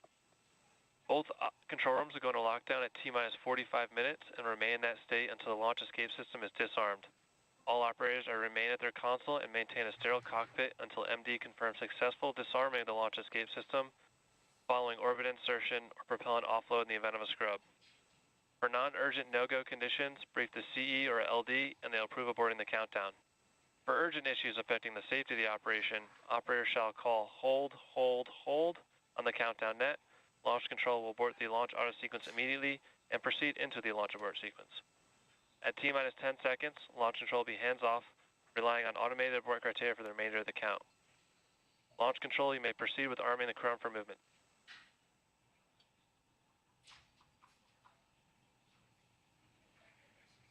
There we heard that final go for launch and prop load from launch director having... Crew arm stow and started. And there we just heard the call out that the crew access arm retraction is underway. So let's head back to Daryl over at Kennedy as they have a live view of that retraction as it happens, and will be the major final physical reconfiguration of the pad prior to launch. Daryl, how's it going? Great, Kate, and thank you very much as we watch the crew access arm move quickly at first and then rotate away from the Dragon spacecraft. There's the view from inside the crew access arm, the white room at the very end of it. As we can see the water tower out there. Hitting another milestone here, Raja, on our way to liftoff. Yep, and the crew is definitely tracking through all this on a timeline. So they're procedurally in 4.100, following that SpaceX is retracting the crew arm and then starting to prepare. The next big step they'll be taking is arming the launch escape system. And then looking forward on the timeline to basically go through the steps for the prop loading. So we talked a little bit about the first broadcast, but there's kind of a key mental note here as well. If there was an emergency pad egress, they probably have some crew coordination of who's going to get to the hatch first, but you definitely want to make sure the crew arm is back in place. So there's this period of time while the crew access arm is not there, the launch escape system is not armed. So Crew access arm retraction complete. You need the arm to swing back to the capsule before you can actually egress. You need to make sure that's there before you step out. Critically important, and we got some beautiful views from our flight operations team, which is not only making sure that the area around the rocket is safe, but also giving us some spectacular views of that crew access arm as it retracted away from the rocket, and there it is again right there. Yeah, it's a great view where you can see both the strong back, which is the structural piece holding the rocket up there now, and then the crew access arm swung back. Open now to the air and the atmosphere. Hopefully no dragonflies that far up, and we had our own dragonflies earlier, Roger. So we're working. We have successfully had good luck here at the launch broadcast test. Okay, We've done our part. It's feeling good. We're doing doing what we can. There's a great view too of the trunk, so you can see the side, which is the part just below the capsule. That's got the avionics radiators for cooling, and then the left side that looks black in the picture here is actually the solar panels that generates the power for the capsule on orbit. Curious, it looks like we saw a plane off there in the distance, and it could be pretty well off given it's dark and night. That might have been the helo out there potentially too. Ah, very good. Good call. The countdown, T-minus 41 minutes and counting, and we're heading down to a launch time of 12:34 a.m. We saw the retraction. That's the last major visual milestone as we prepare for liftoff. Shortly thereafter, we should hear the call out that the launch escape system is armed. And then from there, Raja, we will hear that F9 prop load has started.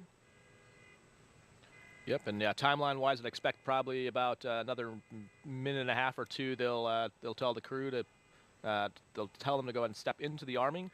You'll see them putting visors down. You'll probably see them tugging at the restraint straps, just making sure everything is extra tight, making sure you saw, like Andrey before was using his stylus to probably edit some of the weather data they had on their iPad. They'll stow all those things and basically put themselves in a posture where you see them stowing it right now, where you could be in a posture where if the capsule were to initiate a launch escape, you'd be prepared for that. So from the time that is hot, you are pretty much sitting on a live set of Super Dracos that could go off automatically if the vehicle senses a malfunction once the prop loading starts. Or it could be manually initiated, so you always want to be ready once that system's hot.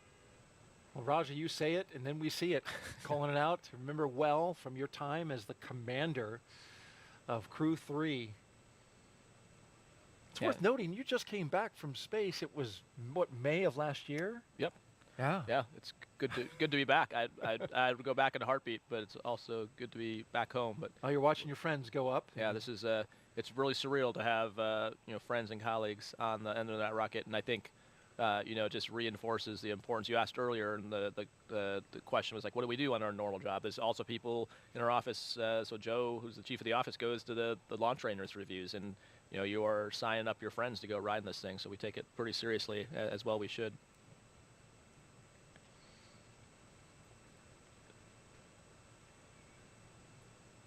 You can Crew strapped in? Yep, you can see just by Andrey's left leg the red of that bag. We were talking about that earlier, but you couldn't Dragon see it. SpaceX, go for Section 6, close visors, arm launch escape system. All right, we're picking up Section 6 on closing the visors and arming the launch escape system. All right, so you see them reaching up to the displays. They're stepping to that section of the procedure, all verbalizing now with the visors down, that the Vox settings are correct so they can hear each other. SpaceX Dragon, visors are closed. We're arming the launch escape system. They have some telemetry on their display that shows them what the automatic thresholds are to make sure they're not violating one of those thresholds before they arm the system. We talked about that earlier tonight, to make sure you don't inadvertently initiate a launch escape. And then we also talked about the flight computer stage, so that's what they're watching to actually know. So you actually hear the thunks because those valves that isolate the Super Dracos are in the capsule, so you can actually see like where that NASA worm is and where the U.S. flag is. Yeah, those are the engines. Those are the engines, there, yeah. So they're right by your head on the inside, so when you arm it, you can actually hear the sound of the valves opening up, and that's what allows prop to flow to the Super Dracos in the event of a launch escape. Can you hear the prop flow as well? Well, hopefully you never hear that sound. Oh, no, okay, so it doesn't bleed in the system? No, okay. No. It just opens the valve. Launch escape system is verified armed. There's the verification of arming of the launch escape system. Right on time with our milestones as we count down. And so for the crew, they're now closing out 4.100, which is their launch preparation procedure. And they're now stepping ahead to what's the prop loading timeline on their displays, which is going to give them times of when is the different tanks are pressurizing and loading. There's no telemetry in the Dragon that tells you what the F9 tanks have in them in terms of amount of fuel. You can see what's in the Dragon, but not the F9. And so you rely on this timeline and the calls from the team to know the status, and that gives you an indication based on the timeline you have if things are behind or ahead or on timeline. The team on the ground can certainly see. Yes, absolutely. Yeah, the ground team can see that all, but that's not all piped into the Dragon. Venting for propellant load.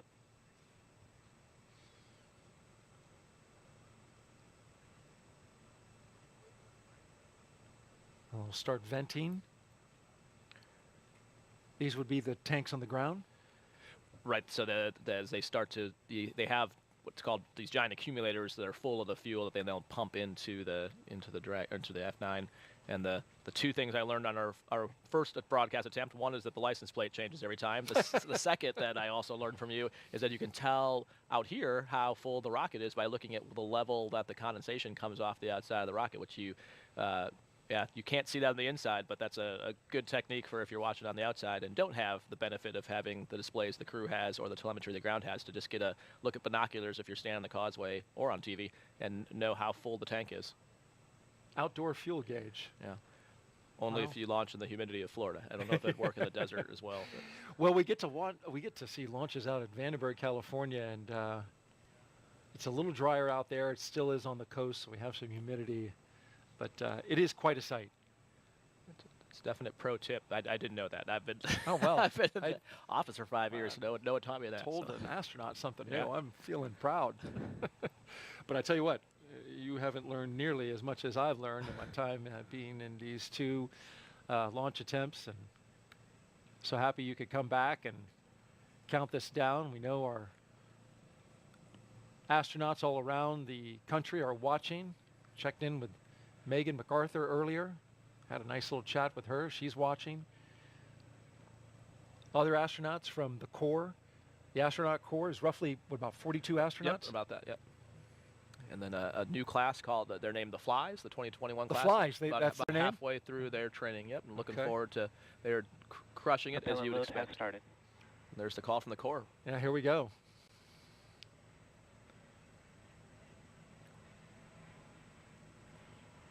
So at this point, all the closeout crew is not only off the tower, but outside what's called the exclusion zone or the hazard area, or different words for it. Basically the radius away from the launch pad, since there's now prop flowing into the rocket. Well, T-minus 34 minutes and counting until liftoff. Today will begin the next 6-month rotation mission to the International Space Station. As we've been documenting, we heard the launch escape system armed. Happened just before that propellant load began. Dragon capsule. It was loaded with its propellants about a week and a half ago, just a few miles down the road. In order to fly, Dragon needs a fuel and an oxidizer for the fuel. SpaceX uses monomethyl hydrazine, or what they call MMH, and nitrogen tetroxide, or NTO, for oxidizer. And together, these propellants feed those Draco engines that will maneuver Dragon on orbit. It also feeds those 8 Super Draco engines you were talking about that would power the launch escape system in an abort scenario. And so with that fueling having begun, that means those 8 Super Draco engines inside Crew Dragon are ready. We heard, or rather Raja relayed, that the astronauts can hear those valves turning, getting that system ready to go. Should there be any kind of emergency associated with the rocket or the pad. Of course, NASA and SpaceX teams, they train extensively for exactly that type of contingency. And so with T-minus 33 minutes and counting, let's head back over to SpaceX headquarters in Hawthorne, California for an operations update from Kate Tice. Kate? Thanks, Daryl. I continue to follow along with the final minutes of the launch countdown, heading for on-time launch just under 33 minutes from now. Everything's still looking good for Dragon and Falcon 9. No major issues reported by the teams at this time. Escape system is now armed, and Falcon 9 propellant loading began at T-minus 35 minutes. The first and second stages of Falcon 9 are each loaded with 2 liquid propellants. One is oxidizer, loaded into a tank at the top of each stage. The other, a fuel, loaded into a tank at the bottom of each stage. The fuel that we use to power the Merlin engines is RP1, which is a refined kerosene. The oxidizer loaded on each stage is densified liquid oxygen, or LOX. Densified means it is kept much colder than typical for launch vehicles and takes up less volume, which allows for more oxidizer to be loaded into the first and second stages. And as Raja mentioned minutes ago, you can tell how full the tanks are based on how high the condensation appears on the outside of the vehicle. To ignite the fuel and oxidizer in the Merlin rocket engine, we use the ignition fluids of triethyl aluminum and triethyl boron, also called TTEB. When TTEB comes into contact with oxygen, it burns and produces a green-colored flame. Once we have the flame going, we add the kerosene fuel into the Merlin chamber, and the engine ramps up to full power. You might see the green flash just as the second stage engine ignites following stage separation 2 minutes and 48 seconds into flight. Now, for those of you who have been following along, you'll know that we stood down from our initial launch attempt of Crew-6 on February 26th due to a TTEB ground system issue. It was determined to be the result of a clogged ground system filter that was impeding the flow of TTEB. SpaceX teams replaced the filter and verified the lines are ready for launch. Lastly, we're topping helium. We're topping off helium into pressure vessels on both stages. That is actually used to pressurize the tanks in flight as the propellant is pulled out and consumed by the Merlin engines. It's very similar to when you're drinking from a plastic Stage water 1 bottle. cryo-helium loading has started. And there's that call out for that cryo-helium load I was just talking about. It's similar to drinking out of a plastic water bottle. You got to let some air back into the bottle to keep it from crumpling. Now, on board the spacecraft, the astronauts are monitoring the systems while propellants are loaded into the Falcon 9 below them, as you can see on the right-hand side of your screen. The crew's training in the simulator here at SpaceX headquarters in Hawthorne, California, actually included playback of sounds recorded in Dragon capsules during recent flights. So all of the sounds that they're hearing now, not only did they hear before in our previous launch attempt, but they heard it during the training simulations as well. As for the range, they continue to report no problems, and they are go to support launch. Weather also looks great. As I mentioned before, our probability of violation for the launch constraints is only 5%, so really good. Reminder, today we have an instantaneous launch time. So at this point, if we hear a hold for any reason, we will have to stand down and target our backup launch opportunity tomorrow, just under 24 hours from tonight's planned launch. At this point in time, at just under T-minus 29.5 minutes, I'll turn it back over to Jesse and Gary for an overview of events that we'll see after liftoff. Awesome. Thanks, Kate. For Crew-6, the astronauts' flight to station will take about 24.5 hours. And as we wait for that T0 mark coming up in just about 29 minutes, the ground operations teams are doing a series of system checks to make sure that both the Dragon and the Falcon 9 are ready for launch. You're going to be looking at a live view of our teams at the Cape as they prepare for liftoff. Now, as we wait for that launch clock to hit 0, we wanted to give you an overview of what the ascent portion of that mission is going to look like. Once we hit T0 and A6, watch Falcon 9 and Dragon lift off from historic launch pad 39A and make their ascent. At about 50 seconds into flight, Falcon 9 engines will throttle down to help pass through the period of maximum dynamic pressure on the rocket, or what we typically refer to as max Q. It's worth noting that once we hit that max Q point, the vehicle will be going supersonic. Once we are through the period of maximum dynamic pressure, we can throttle up our 9 Merlin engines again. From there, at about 2.5 minutes into flight, we have a series of 3 events that will happen in rapid succession. First is MECO, or main engine cutoff. This is where all 9 Merlin 1D engines shut off in preparation for stage separation, which is our second event.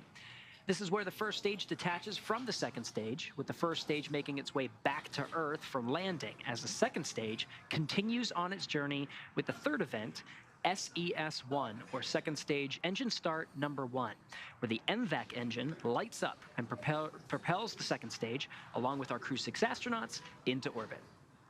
As Stage 2 heads towards its targeted drop-off orbit, Stage 1 will execute 2 burns in order to make its way back down home on Earth. The first is the entry burn. That's where 3 of the M1D engines will reignite and then shut down again. Now, this helps to slow the stage down in preparation for entry back into the Earth's atmosphere. And while the first stage is heading back to Earth, the second stage will cut off its 1 Merlin engine that was ignited right after stage separation. Once this happens, we'll wait for confirmation of a good orbital insertion. About 90 seconds after Dragon gets into orbit, Falcon 9 will land back on Earth. The landing burn is just a single engine burn, but it's powerful enough to bring the vehicle's speed down rapidly in order to land on our drone ship at about 9.5 minutes into the mission. And while the Falcon 9 first stage is landing, Dragon is preparing to separate from the second stage. At about 3 minutes after the second stage gets into orbit, we should have a great view of Dragon with its 4-person crew drifting away from the second stage. Once Dragon is a short distance away, it'll begin checking out its Draco maneuvering thrusters to make sure Dragon continues to increase separation distance from the second stage. It's worth noting that these are not the Super Draco engines that would be used during an abort scenario. About 40 seconds after separation, Dragon's nose cone deploy sequence will begin. It will take roughly 4 minutes for the nose cone hooks to unlatch and open, exposing its guidance navigation controls that will help Dragon autonomously fly to the space station. And lastly, once the nose cone is deployed, the remaining Draco thrusters on the forward bulkhead will be checked. From there, over the next 24-ish hours, Dragon will be in its rendezvous and approach phases, undergoing a number of phasing burns as it makes its way to station. All of that will be coming up soon, but for now, let's check back in with Courtney in Mission Control Houston. Courtney. Thanks, Gary. The flight controllers here in Mission Control Houston are laser focused on the onboard systems of the space station, ensuring it is ready to receive Crew Dragon. They're also making sure communication links between the station, Dragon, and the ground are working properly, and the consensus to this point is that everything is proceeding right on track. Teams here in Mission Control Houston, the team in Hawthorne, and the astronauts aboard the space station will monitor the autonomous docking of the Dragon spacecraft on Friday. They'll perform a series of leak checks, then work to open the hatches on both the Dragon side and inside the station's pressurized mating adapter. We expect hatch opening to take place about an hour and a half after docking. Once on board, the astronauts will be greeted by the space station crew and will then join in for welcoming remarks for the new crew members. From there on out, they will no longer be referred to as Crew-6, but rather as flight engineers of the International Space Station until their return back to Earth. Here in Mission Control Houston, Flight Director Judd Freeling is on console overseeing the team for launch. And that's it from here in Mission Control Houston, so I'll toss it back to the team in Florida. Daryl, how's it looking? We're looking great out here, Courtney, and thank you very much as we cruise around the set here. Our production team doing a great job showing us all the sights and the sounds of the countdown of Crew-6. Liftoff is at 12:34 a.m. Eastern Time, and if you're just joining us, well, we're doing well. Having a great countdown, 24 minutes to go for the 6th astronaut rotation mission to the International Space Station under NASA's Commercial Crew Program. Commander Stephen Bowen, pilot Woody Hoburg, and mission specialists Sultan Neyadi and Andrey Fedyaev are strapped into the seats, as you can see them here inside Dragon Endeavour. The Falcon 9 rocket fueling operation well underway. The launch escape system is armed. That means Dragon is prepared to launch itself away from the Falcon 9 in case of an emergency on the pad or after liftoff. So far, operations looking and sounding as we would expect. And you can see on the rocket, we're filling her up.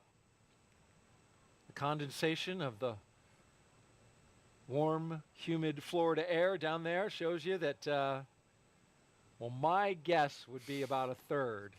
But I have no actual telemetry to tell me that. Just going by the condensation coming off the rocket. It really super chills the skin on the outside of the rocket, and then that condenses the air in the atmosphere, the water that's in the air. And it really is something to look at once it's ready to go, all the way up and down the rocket. And the reason they make it super cold is, if there's probably, let's see, 3rd or 4th graders out there, I know that's what my kids are learning about, is like when something's really cold, it gets dense, so you can get more of it in there. So that's why it's important. Every drop of gas matters when you're trying to get to orbit. You want as much margin. John was talking before about why we build the timelines we do, and so, we always hope everything goes nominally, but we train for all kinds of contingencies. And so we've been talking about launch escapes, but the next phase is rendezvousing with the space station. And so we protect for a problem with either the station or the capsule and having to back away and then come back again in 24 hours. And so all that requires prop and gas, and the further and higher the F9 can get the Dragon, the more options we have. So that's why they chill the gas. You heard calls earlier about the cryohelium, and like they talked about it out at Hawthorne. That means that we have enough gas to pressurize the tanks, and then next you'll start hearing, probably in about another minute, they'll start talking about stage 2 fuel being loaded. And so you'll hear calls, hear them talk about stage 2 and stage 1. It's a 2-stage rocket, so there's fuel and oxidizer for both the stages. The first stage, like they described, having the 9 engines, and the second stage having 1, but both of those have separate tanks for the fuel and oxidizer, and you'll hear them calling those out. Because again, the crew probably can't as much hear it like the same way they hear the Super Draco valves, but you can hear sort of some creaking and some noises, definitely some vibrations. So getting a call before that happens just kind of reassures them that sound is expected and gives them a reference point on the time that they're following. We're about 37 seconds away from completing stage 2 RP1 load. In the meantime, let's tell you about the crew. The commander of Crew-6 is Captain Stephen G. Bowen. He hails from Cohasset, Massachusetts. Married with 3 children, holds the title of first U.S. Navy submarine officer to be selected as a mission specialist by NASA. Captain Bowen is also a veteran of NASA space flights, including the space shuttle flights on STS-126, 132, and 133, the only astronaut to ever go consecutive back-to-back shuttles. Sitting next to Stephen is pilot Warren Woody Hoburg, the 37-year-old from Pittsburgh. He studied aeronautics and astronautics from MIT before getting a doctorate in electrical engineering and a computer science degree from the University of California, Berkeley. During grad school, Hoburg worked as an EMT with the Yosemite Search and Rescue. Crew-6 will be Stage Hoburg's... 2, RP1 load complete. And there's that load complete. Stage 2 is in the books. We'll load it up. And now you can see the venting off of that liquid oxygen. Talking about Hoburg, this flight will be his first flight since NASA selected him to be an astronaut along with Rajachari's class in 2017, the Turtles. In the role of mission specialist is astronaut Sultan al-Neyadi. He was chosen by the Mohammed bin Rashid Space Center of the United Arab Emirates to be a part of expeditions 68-69. Father of 5, spent most of his life in Al Ain and Abu Dhabi, but in 2020 traded that in for astronaut training in Houston at NASA's Johnson Space Center. This will be his first trip to space. And it's also the first trip for second mission specialist, Roscosmos cosmonaut Andrey Fedyaev. He will be working to monitor the spacecraft during the dynamic launch and re-entry phases of flight. He will be a flight engineer for Expedition 68, just turned 42 years of age. Each of these 4 crew members will be part of Expedition 68 once they arrive at the International Space Station. T-minus 18 minutes and counting. We had strong back chill that began. And coming up in just a few minutes, we'll start loading liquid oxygen onto the second stage. And I think a great testament to the international partnerships of this program. Half the crew is, international. Sultan being the first UAE astronaut to launch on a U.S. vehicle from the U.S. to have trained at Johnson Space Center. An amazing, completion of the partnership that started several years ago, and taking that now all the way to completion. And just great to see, NASA and space exploration being just this great unifier for the world, especially as there's low Earth orbit, but then we look beyond that to Artemis and Mars, and just the collaboration and the work to do such hard things and really pulling together the best of all the nations. And the partnership of those nations rises above all else, and it's impressive, the camaraderie of the crews in space with their international backgrounds. So that venting, so we talked about there's 2 things happening in the Dragon SpaceX F9 is proceeding with prop load, and we're tracking no issues with Dragon or F9 going into launch. SpaceX Dragon copies.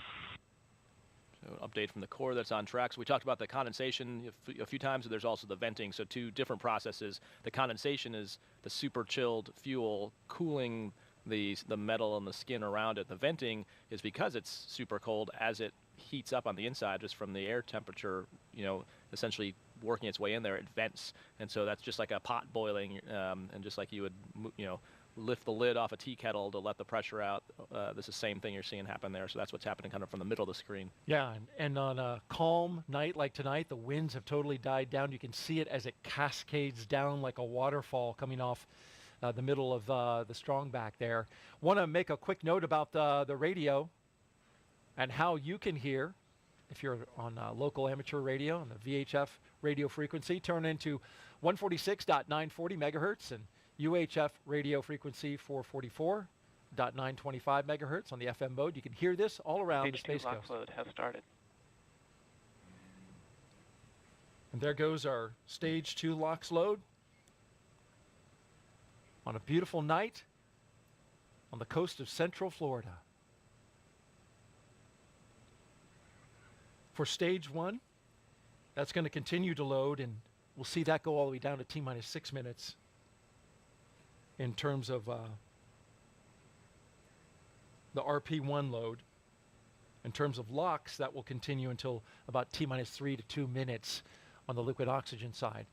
A lot more volume, of course, in the first stage. Hey, let's throw up a quick social media question. What do you say, Raj? Sounds good. What do we got here? At JSE Garin asks, I am 9 years old and want to know if you can see airplanes on the ISS. I have never heard that question. So actually, Megan MacArthur had a cool post where she took a picture of the ground and you can see the contrails of a plane. So you can't see a plane if it's not what we call conning, meaning contrails. You can, if you can find the contrails, then you can follow it back to find the plane, but it's super hard to find an actual airplane that's not in the contrails. We also spent some time on Crew 3 trying to see who could one-up each other to find ships. So you can cheat and look around the Panama Canal to see if you could find ships there, but you need binoculars to help yourself. But if you know where to look or along the shipping lanes, you can usually find some ships. And then airplanes, if you look around like the places like over the Atlantic where you can look for contrails and find planes, but absolutely you can see them. What a great answer. Didn't know that. Thank you, Raj. Let's head out to Kate Tice now. Thanks, Daryl. Everything's still looking good for launch of Falcon 9 and Dragon Endeavour just under 15 minutes from now. Now, for those just tuning in, Falcon 9 began propellant load at T-minus 35 minutes. Around T-minus 20 minutes, Falcon 9 completed loading of RP1 fuel on the second stage. Fuel loading on the first stage remains underway, and it is approximately 80% full. It will finish around T-minus 6 minutes. Falcon 9 is also underway with loading of densified liquid oxygen, and that will wrap up at T-minus 3 minutes for the first stage and T-minus 2 minutes for the second stage. Coming up, we'll perform checkouts of the thrust vector controllers, a procedure called TVC wiggles. We'll command Falcon 9 to activate those thrust vector controllers and actually wiggle the engines a couple degrees. This verifies that those engines will be able to move while in flight, which is how Falcon 9 steers itself during the ascent phase. Dragon mission director and team reporting no issues. Communication checkouts are complete, the crew access arm is retracted, and the launch escape system is armed. And as you can see there on the right-hand side of your screen, the crew is strapped in and ready to go to space. Everybody looks pretty calm and chill, given that they are going to space in 13 minutes. Final instructions to the crew will come at T-minus 10 minutes. The crew displays will be configured for launch, which give the crew insight into how the launch is proceeding and provides constant updates on vehicle health. At T-minus 5 minutes, we'll then be in terminal count, and Dragon will transition to internal power. We'll hear continued status callouts from SpaceX Mission Control as we get closer to liftoff. The ranges go, all secured air and sea space remain clear, and as you can see, weather remains gorgeous, and everything still remains inbound for the launch criteria. So all in all, Falcon 9 and Dragon Endeavour, all systems remain go for launch in just 12 minutes and 34 seconds from now. All right, thank you very much, Kate. And take a look at this picture. Before their flight, Crew-6 got a picture with what was supposed to be their booster. Actually got swapped out for a brand new booster, but anytime you get that close to the hardware, it's a cool thing. Brand new booster launching tonight. And at the time Falcon 9 and Dragon launches, the International Space Station, which is being tracked right here by Mission Control, will be 260 statute miles over the Bristol Channel, southwest of Cardiff, Wales. Crew-6, once they get off the ground, will spend the next 25 hours chasing down the International Space Station for a rendezvous at 1:11 a.m. Eastern Time tomorrow. It'll be Friday. And we'll have live coverage on NASA TV of docking and the Crew-6 welcome ceremony at 11 p.m. Eastern Time tonight. Final thoughts, Raja? Yep. So get ready to lift off. Yeah, so right here, they're at 10 minutes. They'll probably say some thank yous to the ground. A lot of people got them here You're going to see them messing with the displays. So Woody and Steve will be putting up what's called forward views on the outside displays, so the mission specialists can monitor the parameters. That's how they monitor anything that would how the performance is doing. In the center display, they'll bring up the event details that show the launch, and you'll see them put their hands down once they get closer to launch, and they'll have this display up so they can basically watch. They'll have everything configured, and that's what they talk about, configuring for launch, so that you don't have to touch it during the launch itself. Colonel Chari putting us in the seat of the astronauts with exactly what they're doing. Thank you so much. Appreciate it. And one more thing I want to say. I don't know, Raja. I have a feeling there's love in the air. Not going to give it away, but it just feels like there's love in the air. You got to stay tuned to find out more about that. For now, we'll turn it over to Gary and Kate at SpaceX headquarters in Hawthorne, California. Take us through the rest of the countdown. Thanks, Daryl. That's right. We're exactly T-minus 10.5 minutes until liftoff of Crew-6. As you can see there on your screen, Falcon 9 is underway with propellant loading, as indicated by those white clouds forming around the vehicle. The fuel loading is complete on the second stage. LOX load remains underway. It's about 40% full on the second stage. LOX load also underway. Dragon, SpaceX, confirm crew displays configured for launch. SpaceX Dragon crew displays are configured for launch. Copy that, Steve. And once again, on behalf of the entire SpaceX team, we're honored to have you aboard Dragon Capsule Endeavour on its next trip to the International Space Station. We wish you a great mission, good luck, Godspeed, and enjoy the ride.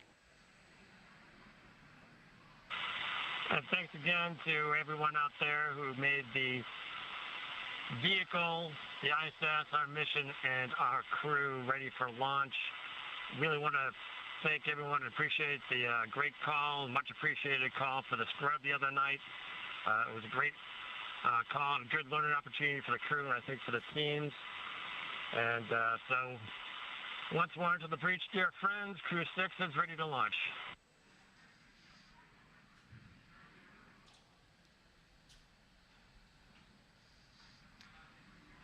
Some nice words there between the crew, as you see there on your screen, and SpaceX Core, located here at SpaceX Mission Control, which a live view there on your screen. As you can tell by perhaps the ambient noise around me, the energy is starting to grow in anticipation for launch, coming up about 8.5 minutes from now. That's right. The energy is high here, Kate. Now at that T-minus 10-minute mark, we heard the good luck and Godspeed from the teams here in Mission Control in Hawthorne, where that crowd is gathering. Meanwhile, we're tracking the loading of fuel and oxidizer on the first and second stage. Second stage filled with fuel right now, continuing to fill with oxidizer. It'll be the last of the tanks to fill. Stage 1 continuing to be underway. At the 10-minute mark, you heard that call for configuring the crew displays for launch. That was confirmed. At the T-minus 10-minute mark, it also is a point where Falcon 9 launch commit criteria gets checked by the computers past that milestone. Now we're counting down to the next milestone at T-minus 7 minutes, which is setting up for engine chill. That's right. We should hear that call out in about 44 seconds. At T-minus 7 minutes, we will actually open up the pre-valves to the M1D engines, those 9 engines at the base of the first stage.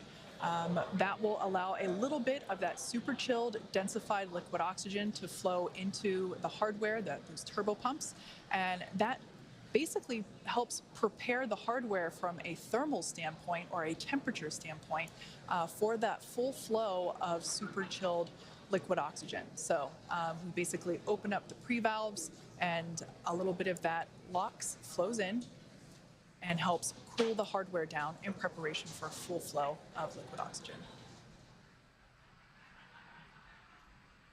Engine chill has started. And as expected, there's that call out for that engine chill, indicating the pre-valves are open and the engines are beginning to prepare for liftoff. Now under 6 minutes, 45 seconds from launch. Again, we're continuing to fuel the Falcon 9 rocket. Stage 2 filled with the RP-1 kerosene. At the T-minus 6 minute mark, we should hear a call out that the stage 1 RP load is complete. They're just topping that off. Liquid oxygen on both the first and second stages come next. RP1 load complete. And there's that confirmation. We're counting down to T-minus 5 minutes at this point. At T-minus 5, the Dragon is configured for terminal count. And at terminal count, Dragon is switched to internal power. Right now receiving power from umbilical lines from the ground. Also at just under 5 minutes, we'll be waiting for strong back retract.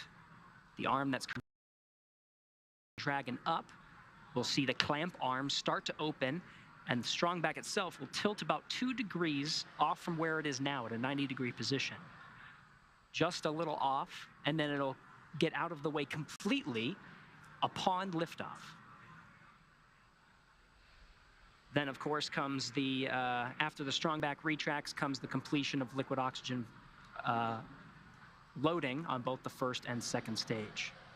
For now, T-minus 5 minutes, 15 seconds. We're going to stand by for that call of configuring for terminal count. Crew-6 in their seated positions and ready for launch. Dragon is in configure for terminal count.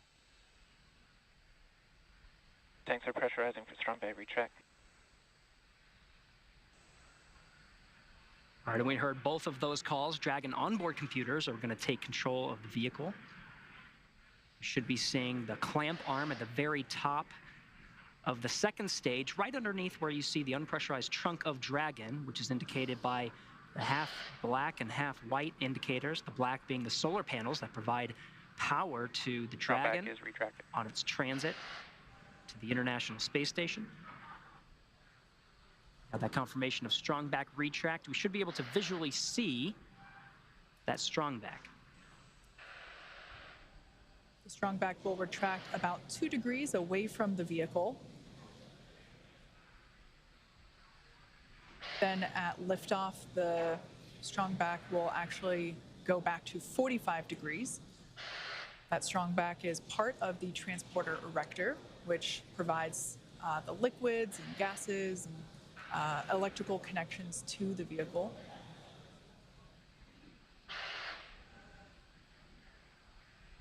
As Gary pointed out, those clamp arms opened up underneath the trunk, just above the first stage. And you can see that action happening now as that initial retraction just a couple degrees away from the vehicle.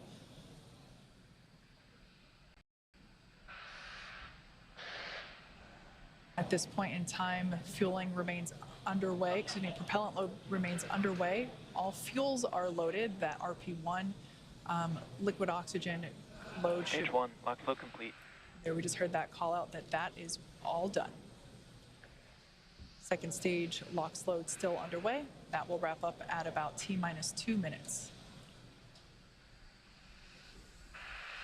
Now that that first stage liquid oxygen load is complete, we'll see some more of that white gaseous cloud forming around the vehicle due to those lines being Dragon closed is in off. terminal count and on internal power. Now at T-minus 2 minutes and 29 seconds. The crew remains comfortable there on the right-hand side of your screen. About 15 seconds remaining in stage 2 LOX load.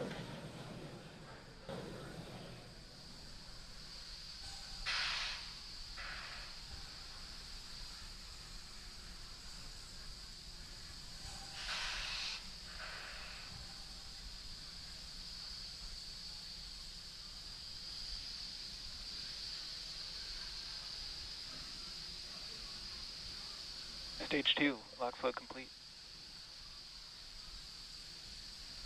Dragon is in auto idle. You heard those calls. The Falcon 9 fully fueled with RP1, rocket fuel, as well as the liquid oxygen.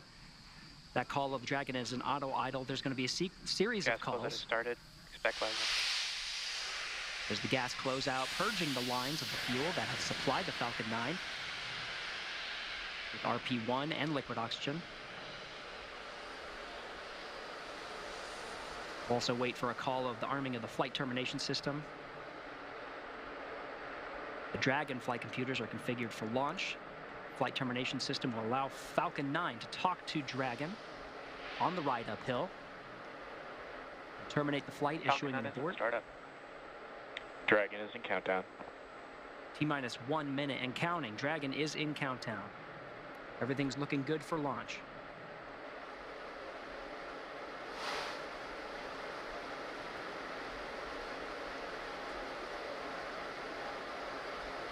Dragon, SpaceX, go for launch.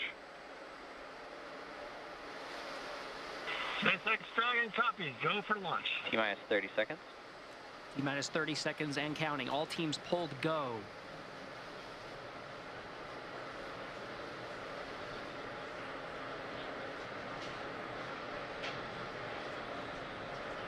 Fifteen seconds. Ready for an on-time launch for the instantaneous T-minus 10, 9, 8, 7, 6, 5, 4, 3, 2, 1. Engines full power and liftoff of Crew-6. Go Dragon, go Falcon. Now launching on Endeavour's fourth flight to the International Space Station. Vehicle pitching downrange, 1.7 million pounds of thrust provided by the 9 Merlin 1D engines on the first stage. Hearing good calls, stage 1 propulsion is nominal.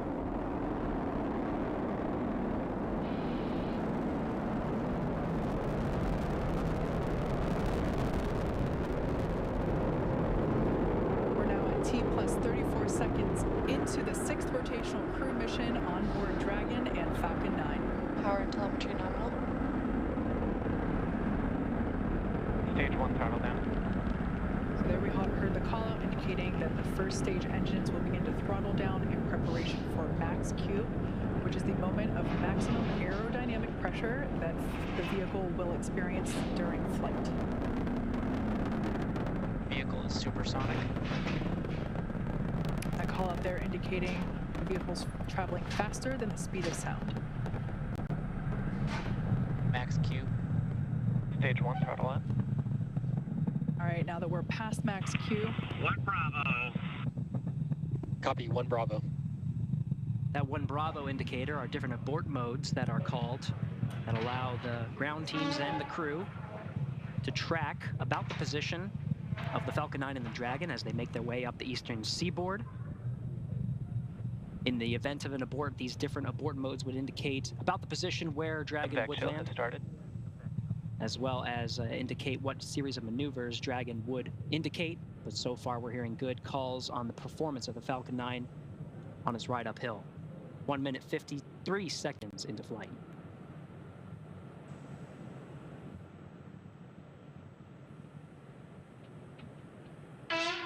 We're about 30 seconds away from main engine cutoff, which will be followed quickly by stage separation and second engine start, which is the ignition of that MVAC engine on the second stage.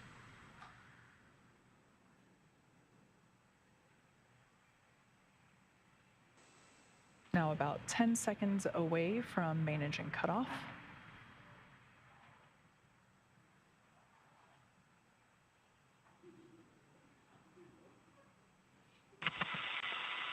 Two Alpha. Copy, 2 Alpha. Stage separation confirmed. There you can see on your screen confirmation of stage separation as well as ignition of that second stage engine.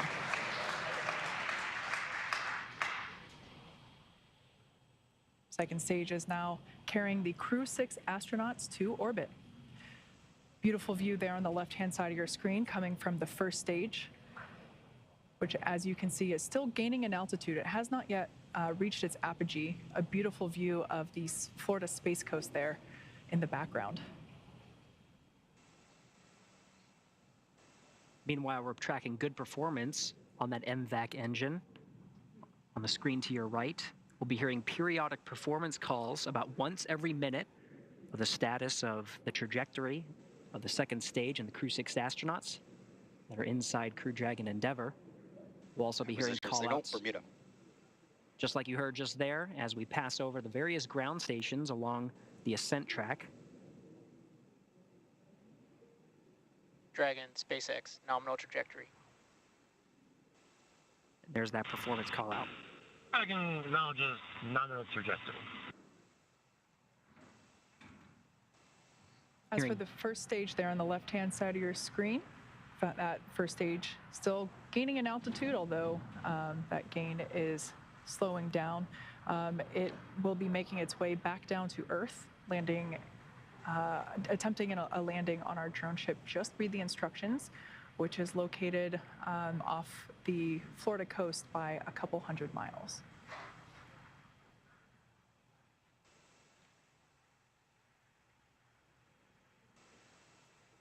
The MVAC engine on stage 2 burns for 6 minutes after second stage ignition. We'll continue to see this engine burn until about 8.5 minutes into today's flight. Dragon, SpaceX, nominal trajectory. SpaceX Dragon, nominal trajectory. Again, these performance calls happen once a minute. Flight teams continuing to track the Falcon 9 and its ascent. Everything's looking good so far. You'll also continue to hear those check-ins of the ground stations as we pass them. At this point in time, we're roughly 2 minutes away from the next major event, which will be the entry burn for the first stage. We will relight 3 engines, 3 M1D engines on that first stage to help slow the vehicle down as it re-enters the Earth's atmosphere. We're approaching 200 kilometers in altitude. It's about 124 miles. Meanwhile, velocity. Dragon, SpaceX, nominal trajectory. Good trajectory calls. About to pass 12,000 kilometers per hour. SpaceX Dragon acknowledges nominal trajectory. It's about 7,500 miles per hour.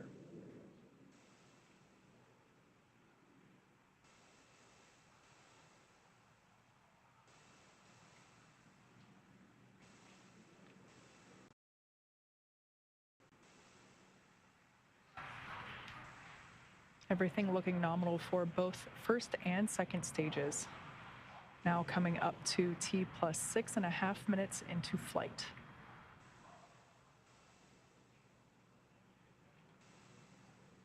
Mostly what we're hearing now are the performance calls in the second stage.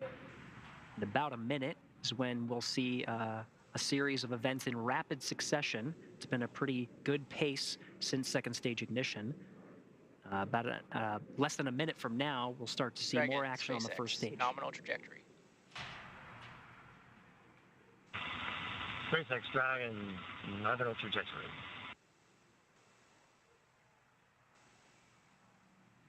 As Gary mentioned, those callouts occurring about once every minute. Now we're about 20 seconds away from the first stage entry burn. That burn will last about 30 seconds and help slow the vehicle down as it re-enters back into the Earth's atmosphere. Stage 1 entry burn startup. And there you can see Stage 2, FTS has saved. on your screen that first stage entry burn has begun. That booster sees high drag, which actually scrubs roughly 70% of the velocity by the time that the landing burn begins. So about another 10 seconds of this entry burn. Again, 3 engines relit, the center and 2 Stage 1 radial entry burn engines. shutdown. And conclusion of that entry burn. Meanwhile, good performance on the second stage. Since second stage ignition, we've been in a 2 alpha abort mode. The next abort modes will happen in rapid succession to Bravo, to Charlie, Delta, Terminal and Echo. guidance. Each indicating different series of maneuvers in the event of an abort scenario, but as you've been hearing through the periodic checks, we're seeing good trajectory, good performance on the Dragon and Falcon 9. SECO, second stage engine cutoff, would be coming at 8 minutes 48 seconds. We're coming up on that event. SpaceX Dragon, Shannon. Shannon. Copy, Shannon. now off the coast of Shannon, Ireland. Standing by for SECO.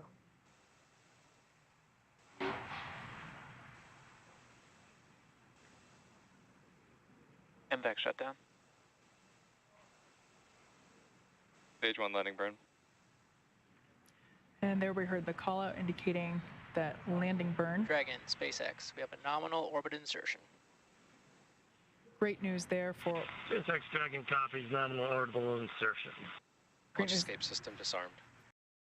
For Dragon Endeavour. Stage 1 landing leg deployed. Attempting to land on our drone ship. Just read the instructions. Stage 1 landing is across signal. And there you can see on your screen, and also indicated by the cheers behind me, successful landing of this booster. Its first trip to space, and therefore its first landing. An eruption of applause here at SpaceX Mission Control. And of course, after second stage engine cutoff, you heard that call that the crew is in orbit. They're now in a coast phase, where the second stage remains idle for about 3 minutes before Dragon separates from the second stage. Meanwhile, you can see that first stage in the legs right on target. We're now getting views from the second stage. You can see this is one of the cameras that's pointing up into the trunk of Dragon. Of course, we're continuing to get views of the expansion nozzle at the end of the MVAC engine. But the crew is in orbit. Falcon 9 has almost done its job. It completed its job with propelling the astronauts through the 6 minutes of the second stage, and of course, the more than 2.5 minutes of the first stage. Continuing in this coast period. We're heading to about the 12-minute mark after launch. So we're approaching 11 minutes right now. But it's great to see the crew in orbit. Of course, we are waiting for that separation. You can see this view right here of the MVAC engine. The second stage really in just an idle position, really just coasting, not many commands being issued from the Falcon 9. But of course, at the very end, we'll actually issue the command for separating the Dragon from the Falcon 9. You'll see a series, you may see a series of burns. The Draco engines on the service section of the Draco will fire and increase separation distance from the second stage. Once again, live view there from the second stage looking up into the trunk, which of course is the unpressurized section that goes along with the Dragon capsule to the International Space Station. That's where we are able to store basically cargo that is able to be exposed to the vacuum of space. So a great view there looking up into the trunk. That will be hopefully the first views that we get of that separation event, which we're expecting here any second.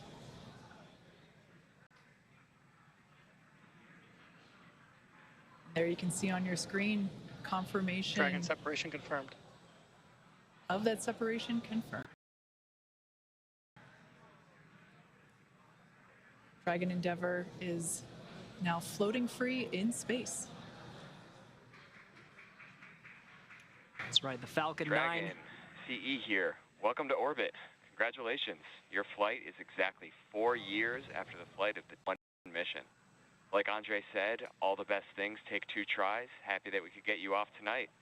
If you enjoyed your ride, please don't forget to give us 5 stars. Over to LD for some words.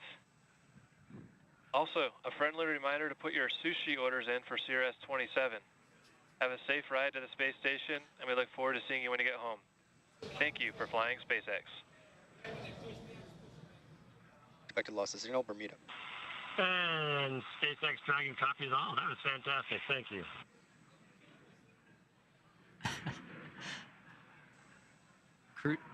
The Crew-6 astronauts, of course, having a strong bond. And SpaceX Dragon, we'd like to really, for the great ride to orbit today. It was greatly appreciated. May have taken 2 rides, but 2 times, but it was worth the trip. And I guess I'll pass it over to Woody for some words. Yeah, SpaceX Dragon, just want to say as a rookie flyer, that was one heck of a ride. Thank you. I would say put it as an absolute miracle of engineering, and I just feel so lucky that I get to fly on this amazing machine. Thanks to SpaceX, thanks to NASA, Commercial Crew Program, and our international partners. A lot of innovation went into this, tireless work out there, and a lot of painstaking attention to detail and focus on testing. And I think that's what makes it all possible to fly humans in space. Thank you.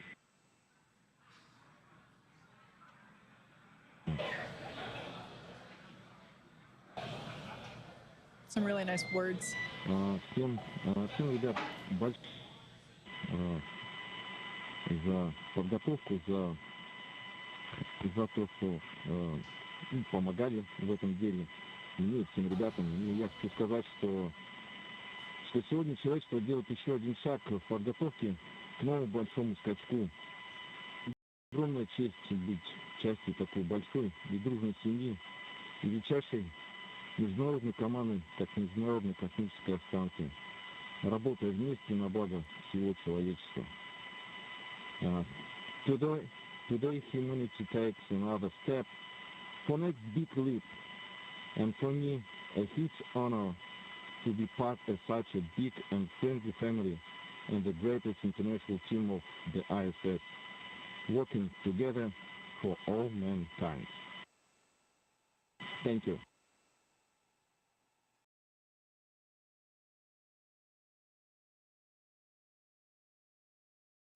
Well said, everybody.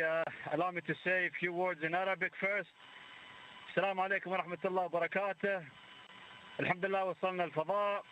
بس بغيت أشكر أمي وأبوي وأشكر عائلتي.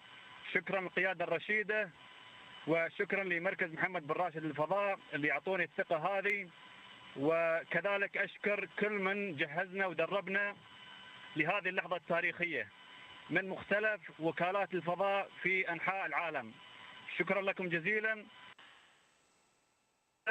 شكرا SpaceX لإيصالنا للفضاء. I would like to say thank you for everybody. Thanks to my parents, my family, thanks to our leadership, the Mohammed bin Rashid Space Center for their trust.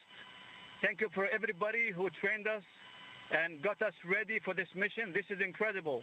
Launch was incredible, amazing. Thank you so much.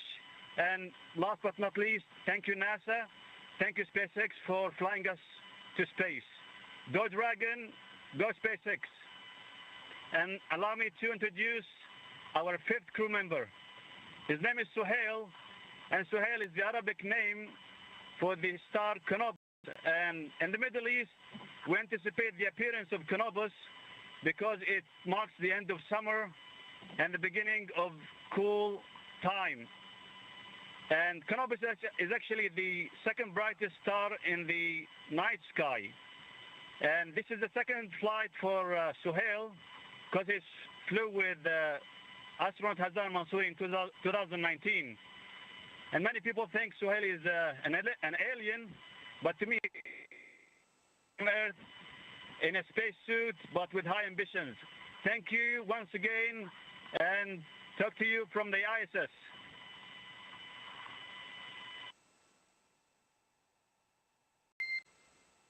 And Dragon SpaceX, we copy all those words. At this time, I can provide you an update that we had nominal dehumidifier activation and service section Draco checkouts. For your awareness, on hard capture hook 5, we did swap to backup motors, so you'll see that the nose cone opening did swap to backup. However, all hooks did indicate that they were traveling and look good on backup.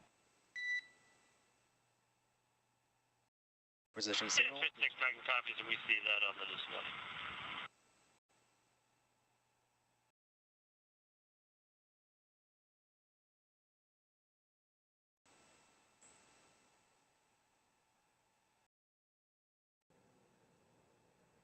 All right. Very dynamic time. Of course, the Falcon 9 delivering the Crew-6 astronauts into orbit after the 9-minute ascent. We heard those great congratulatory words from each and every member of Crew-6, who of course had a strong bond with the teams here in Mission Control and SpaceX. That call you did here to the crew was about the nose cone. The nose cone is down. now. They were troubleshooting an issue with one of the hooks, but switched to backup motors, and we're seeing that nose cone deploy now. But Crew-6 is now on its way to the International Space Station. It's going to take about 24.5 hours. So they'll go through a series of checks, a series of initial burns, and then eventually have a sleep period before waking up and really getting into the action with a lot of the burns that bring it closer and closer to the International Space Station.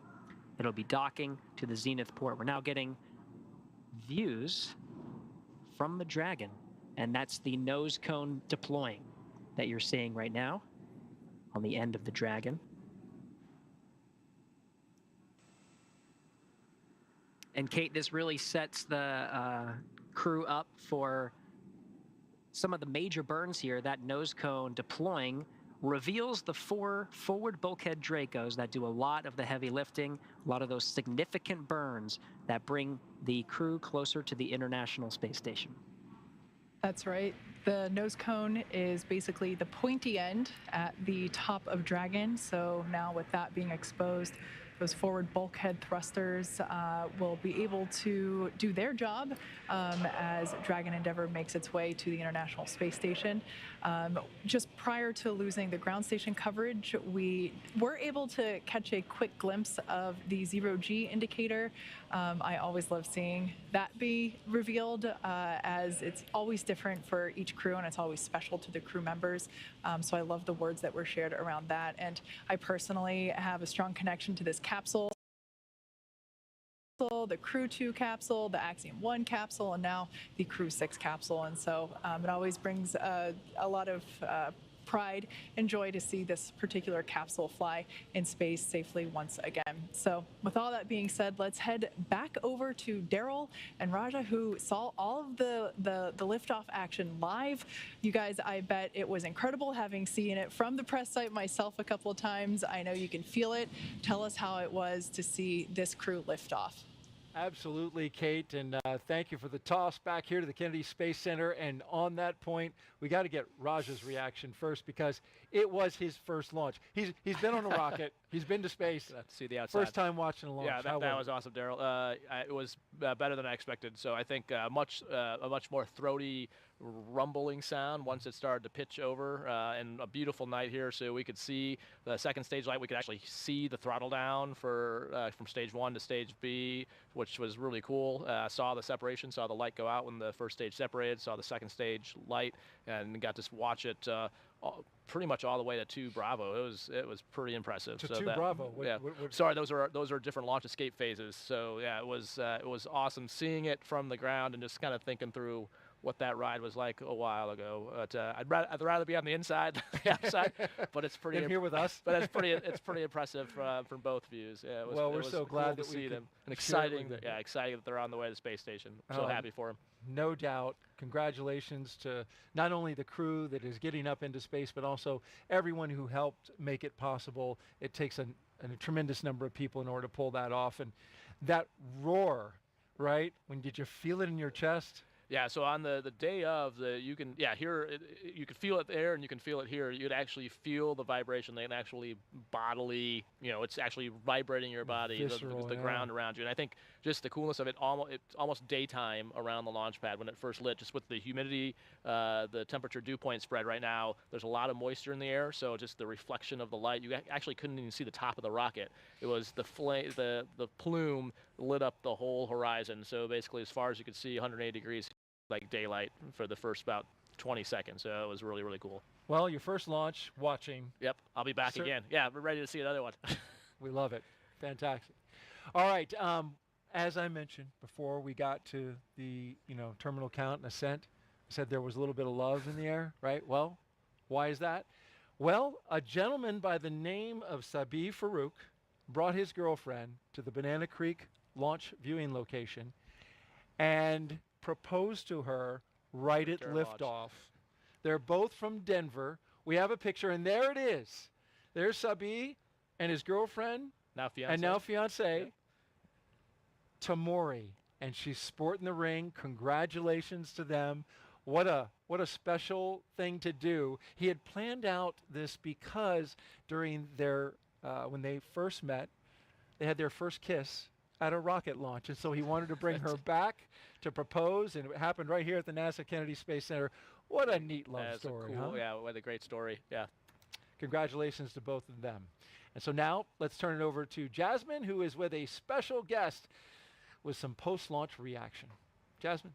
Thank you so much, Daryl. Here on the balcony of OSB2, we had a great view of launch, and the crowd around us just erupted in cheers. It lit up the night sky. Joining us now is Kennedy Space Center Deputy Center Director Kelvin Manning. Thank you so much for being here. Well, it's great to be here, Jasmine. We are so glad to have you. And Kelvin, first question is easy. What did you think of launch?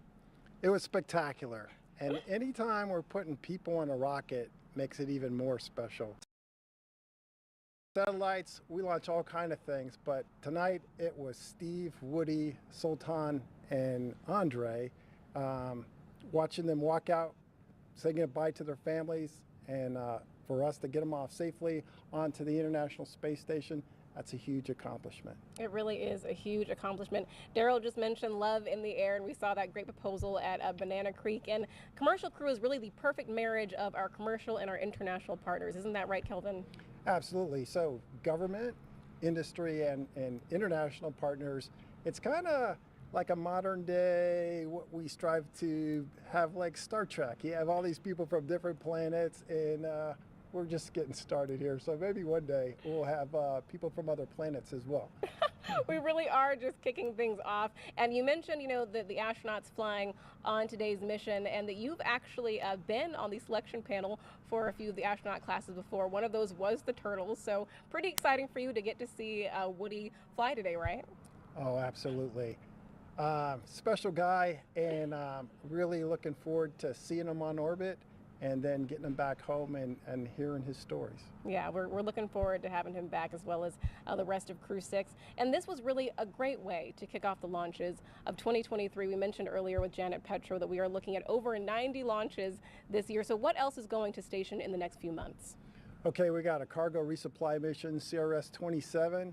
We have Boeing's inaugural flight of the crew flight tests, looking for Sonny and Butch to sometime this spring to fly the CST-100 Starliner to station. That's a huge deal.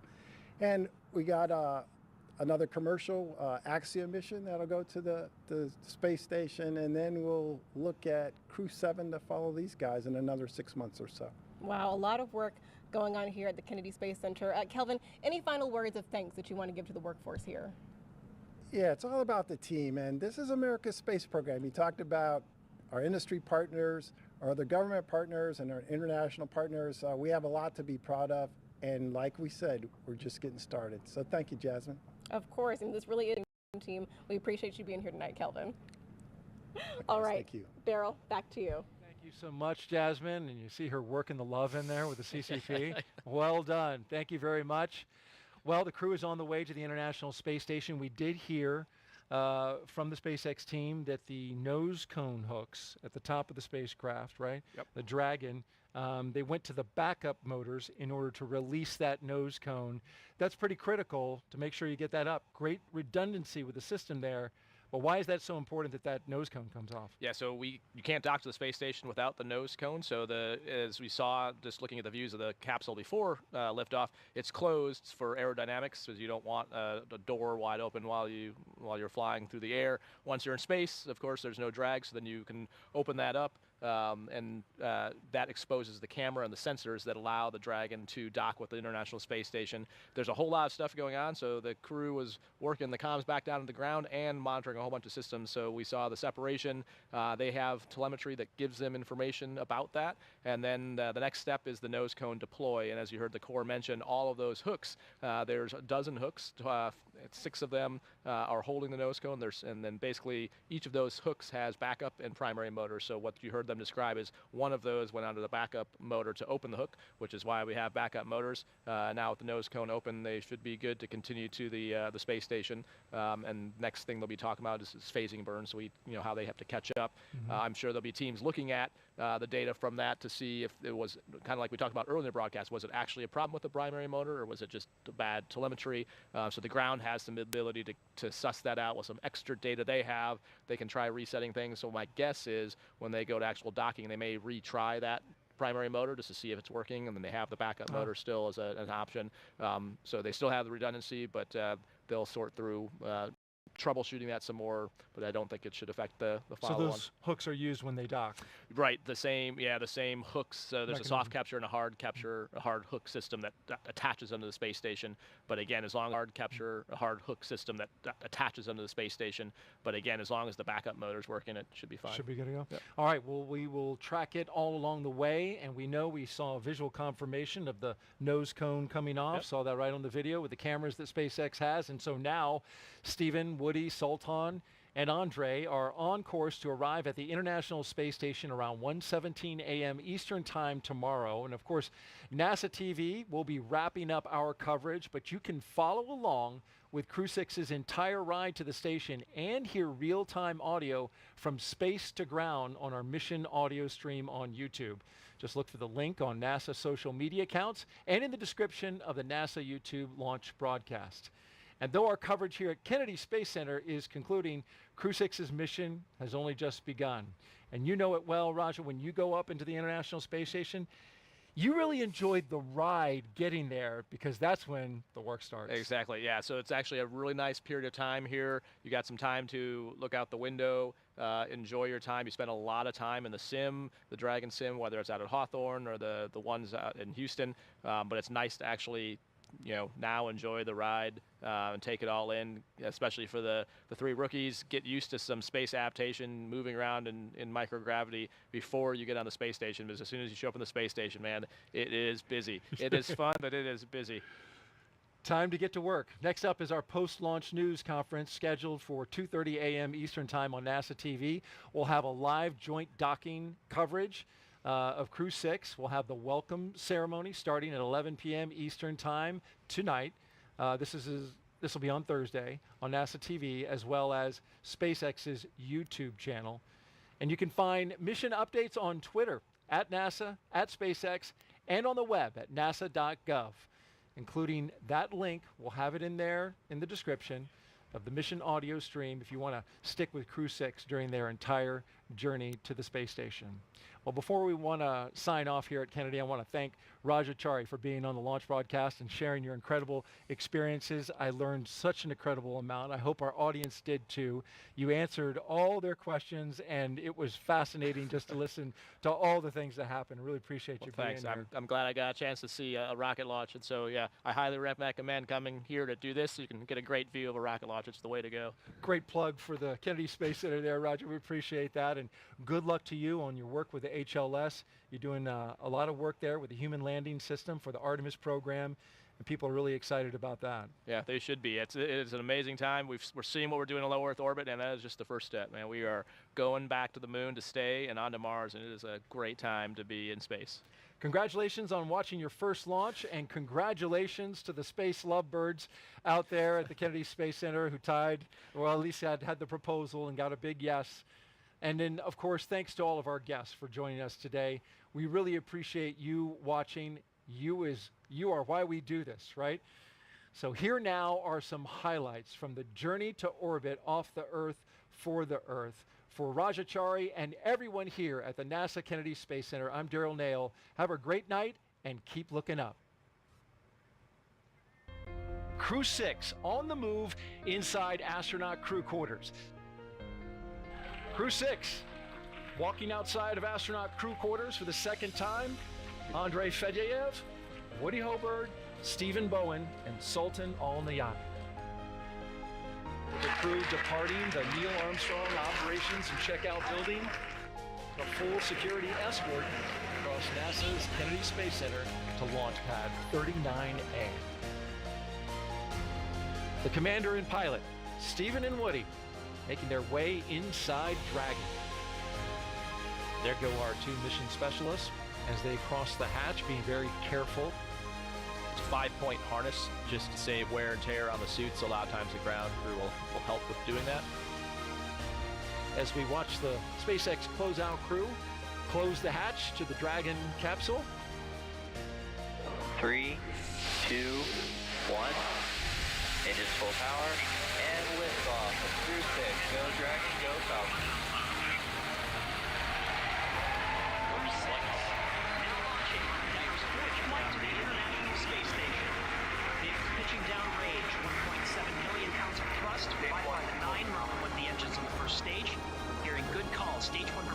is nominal.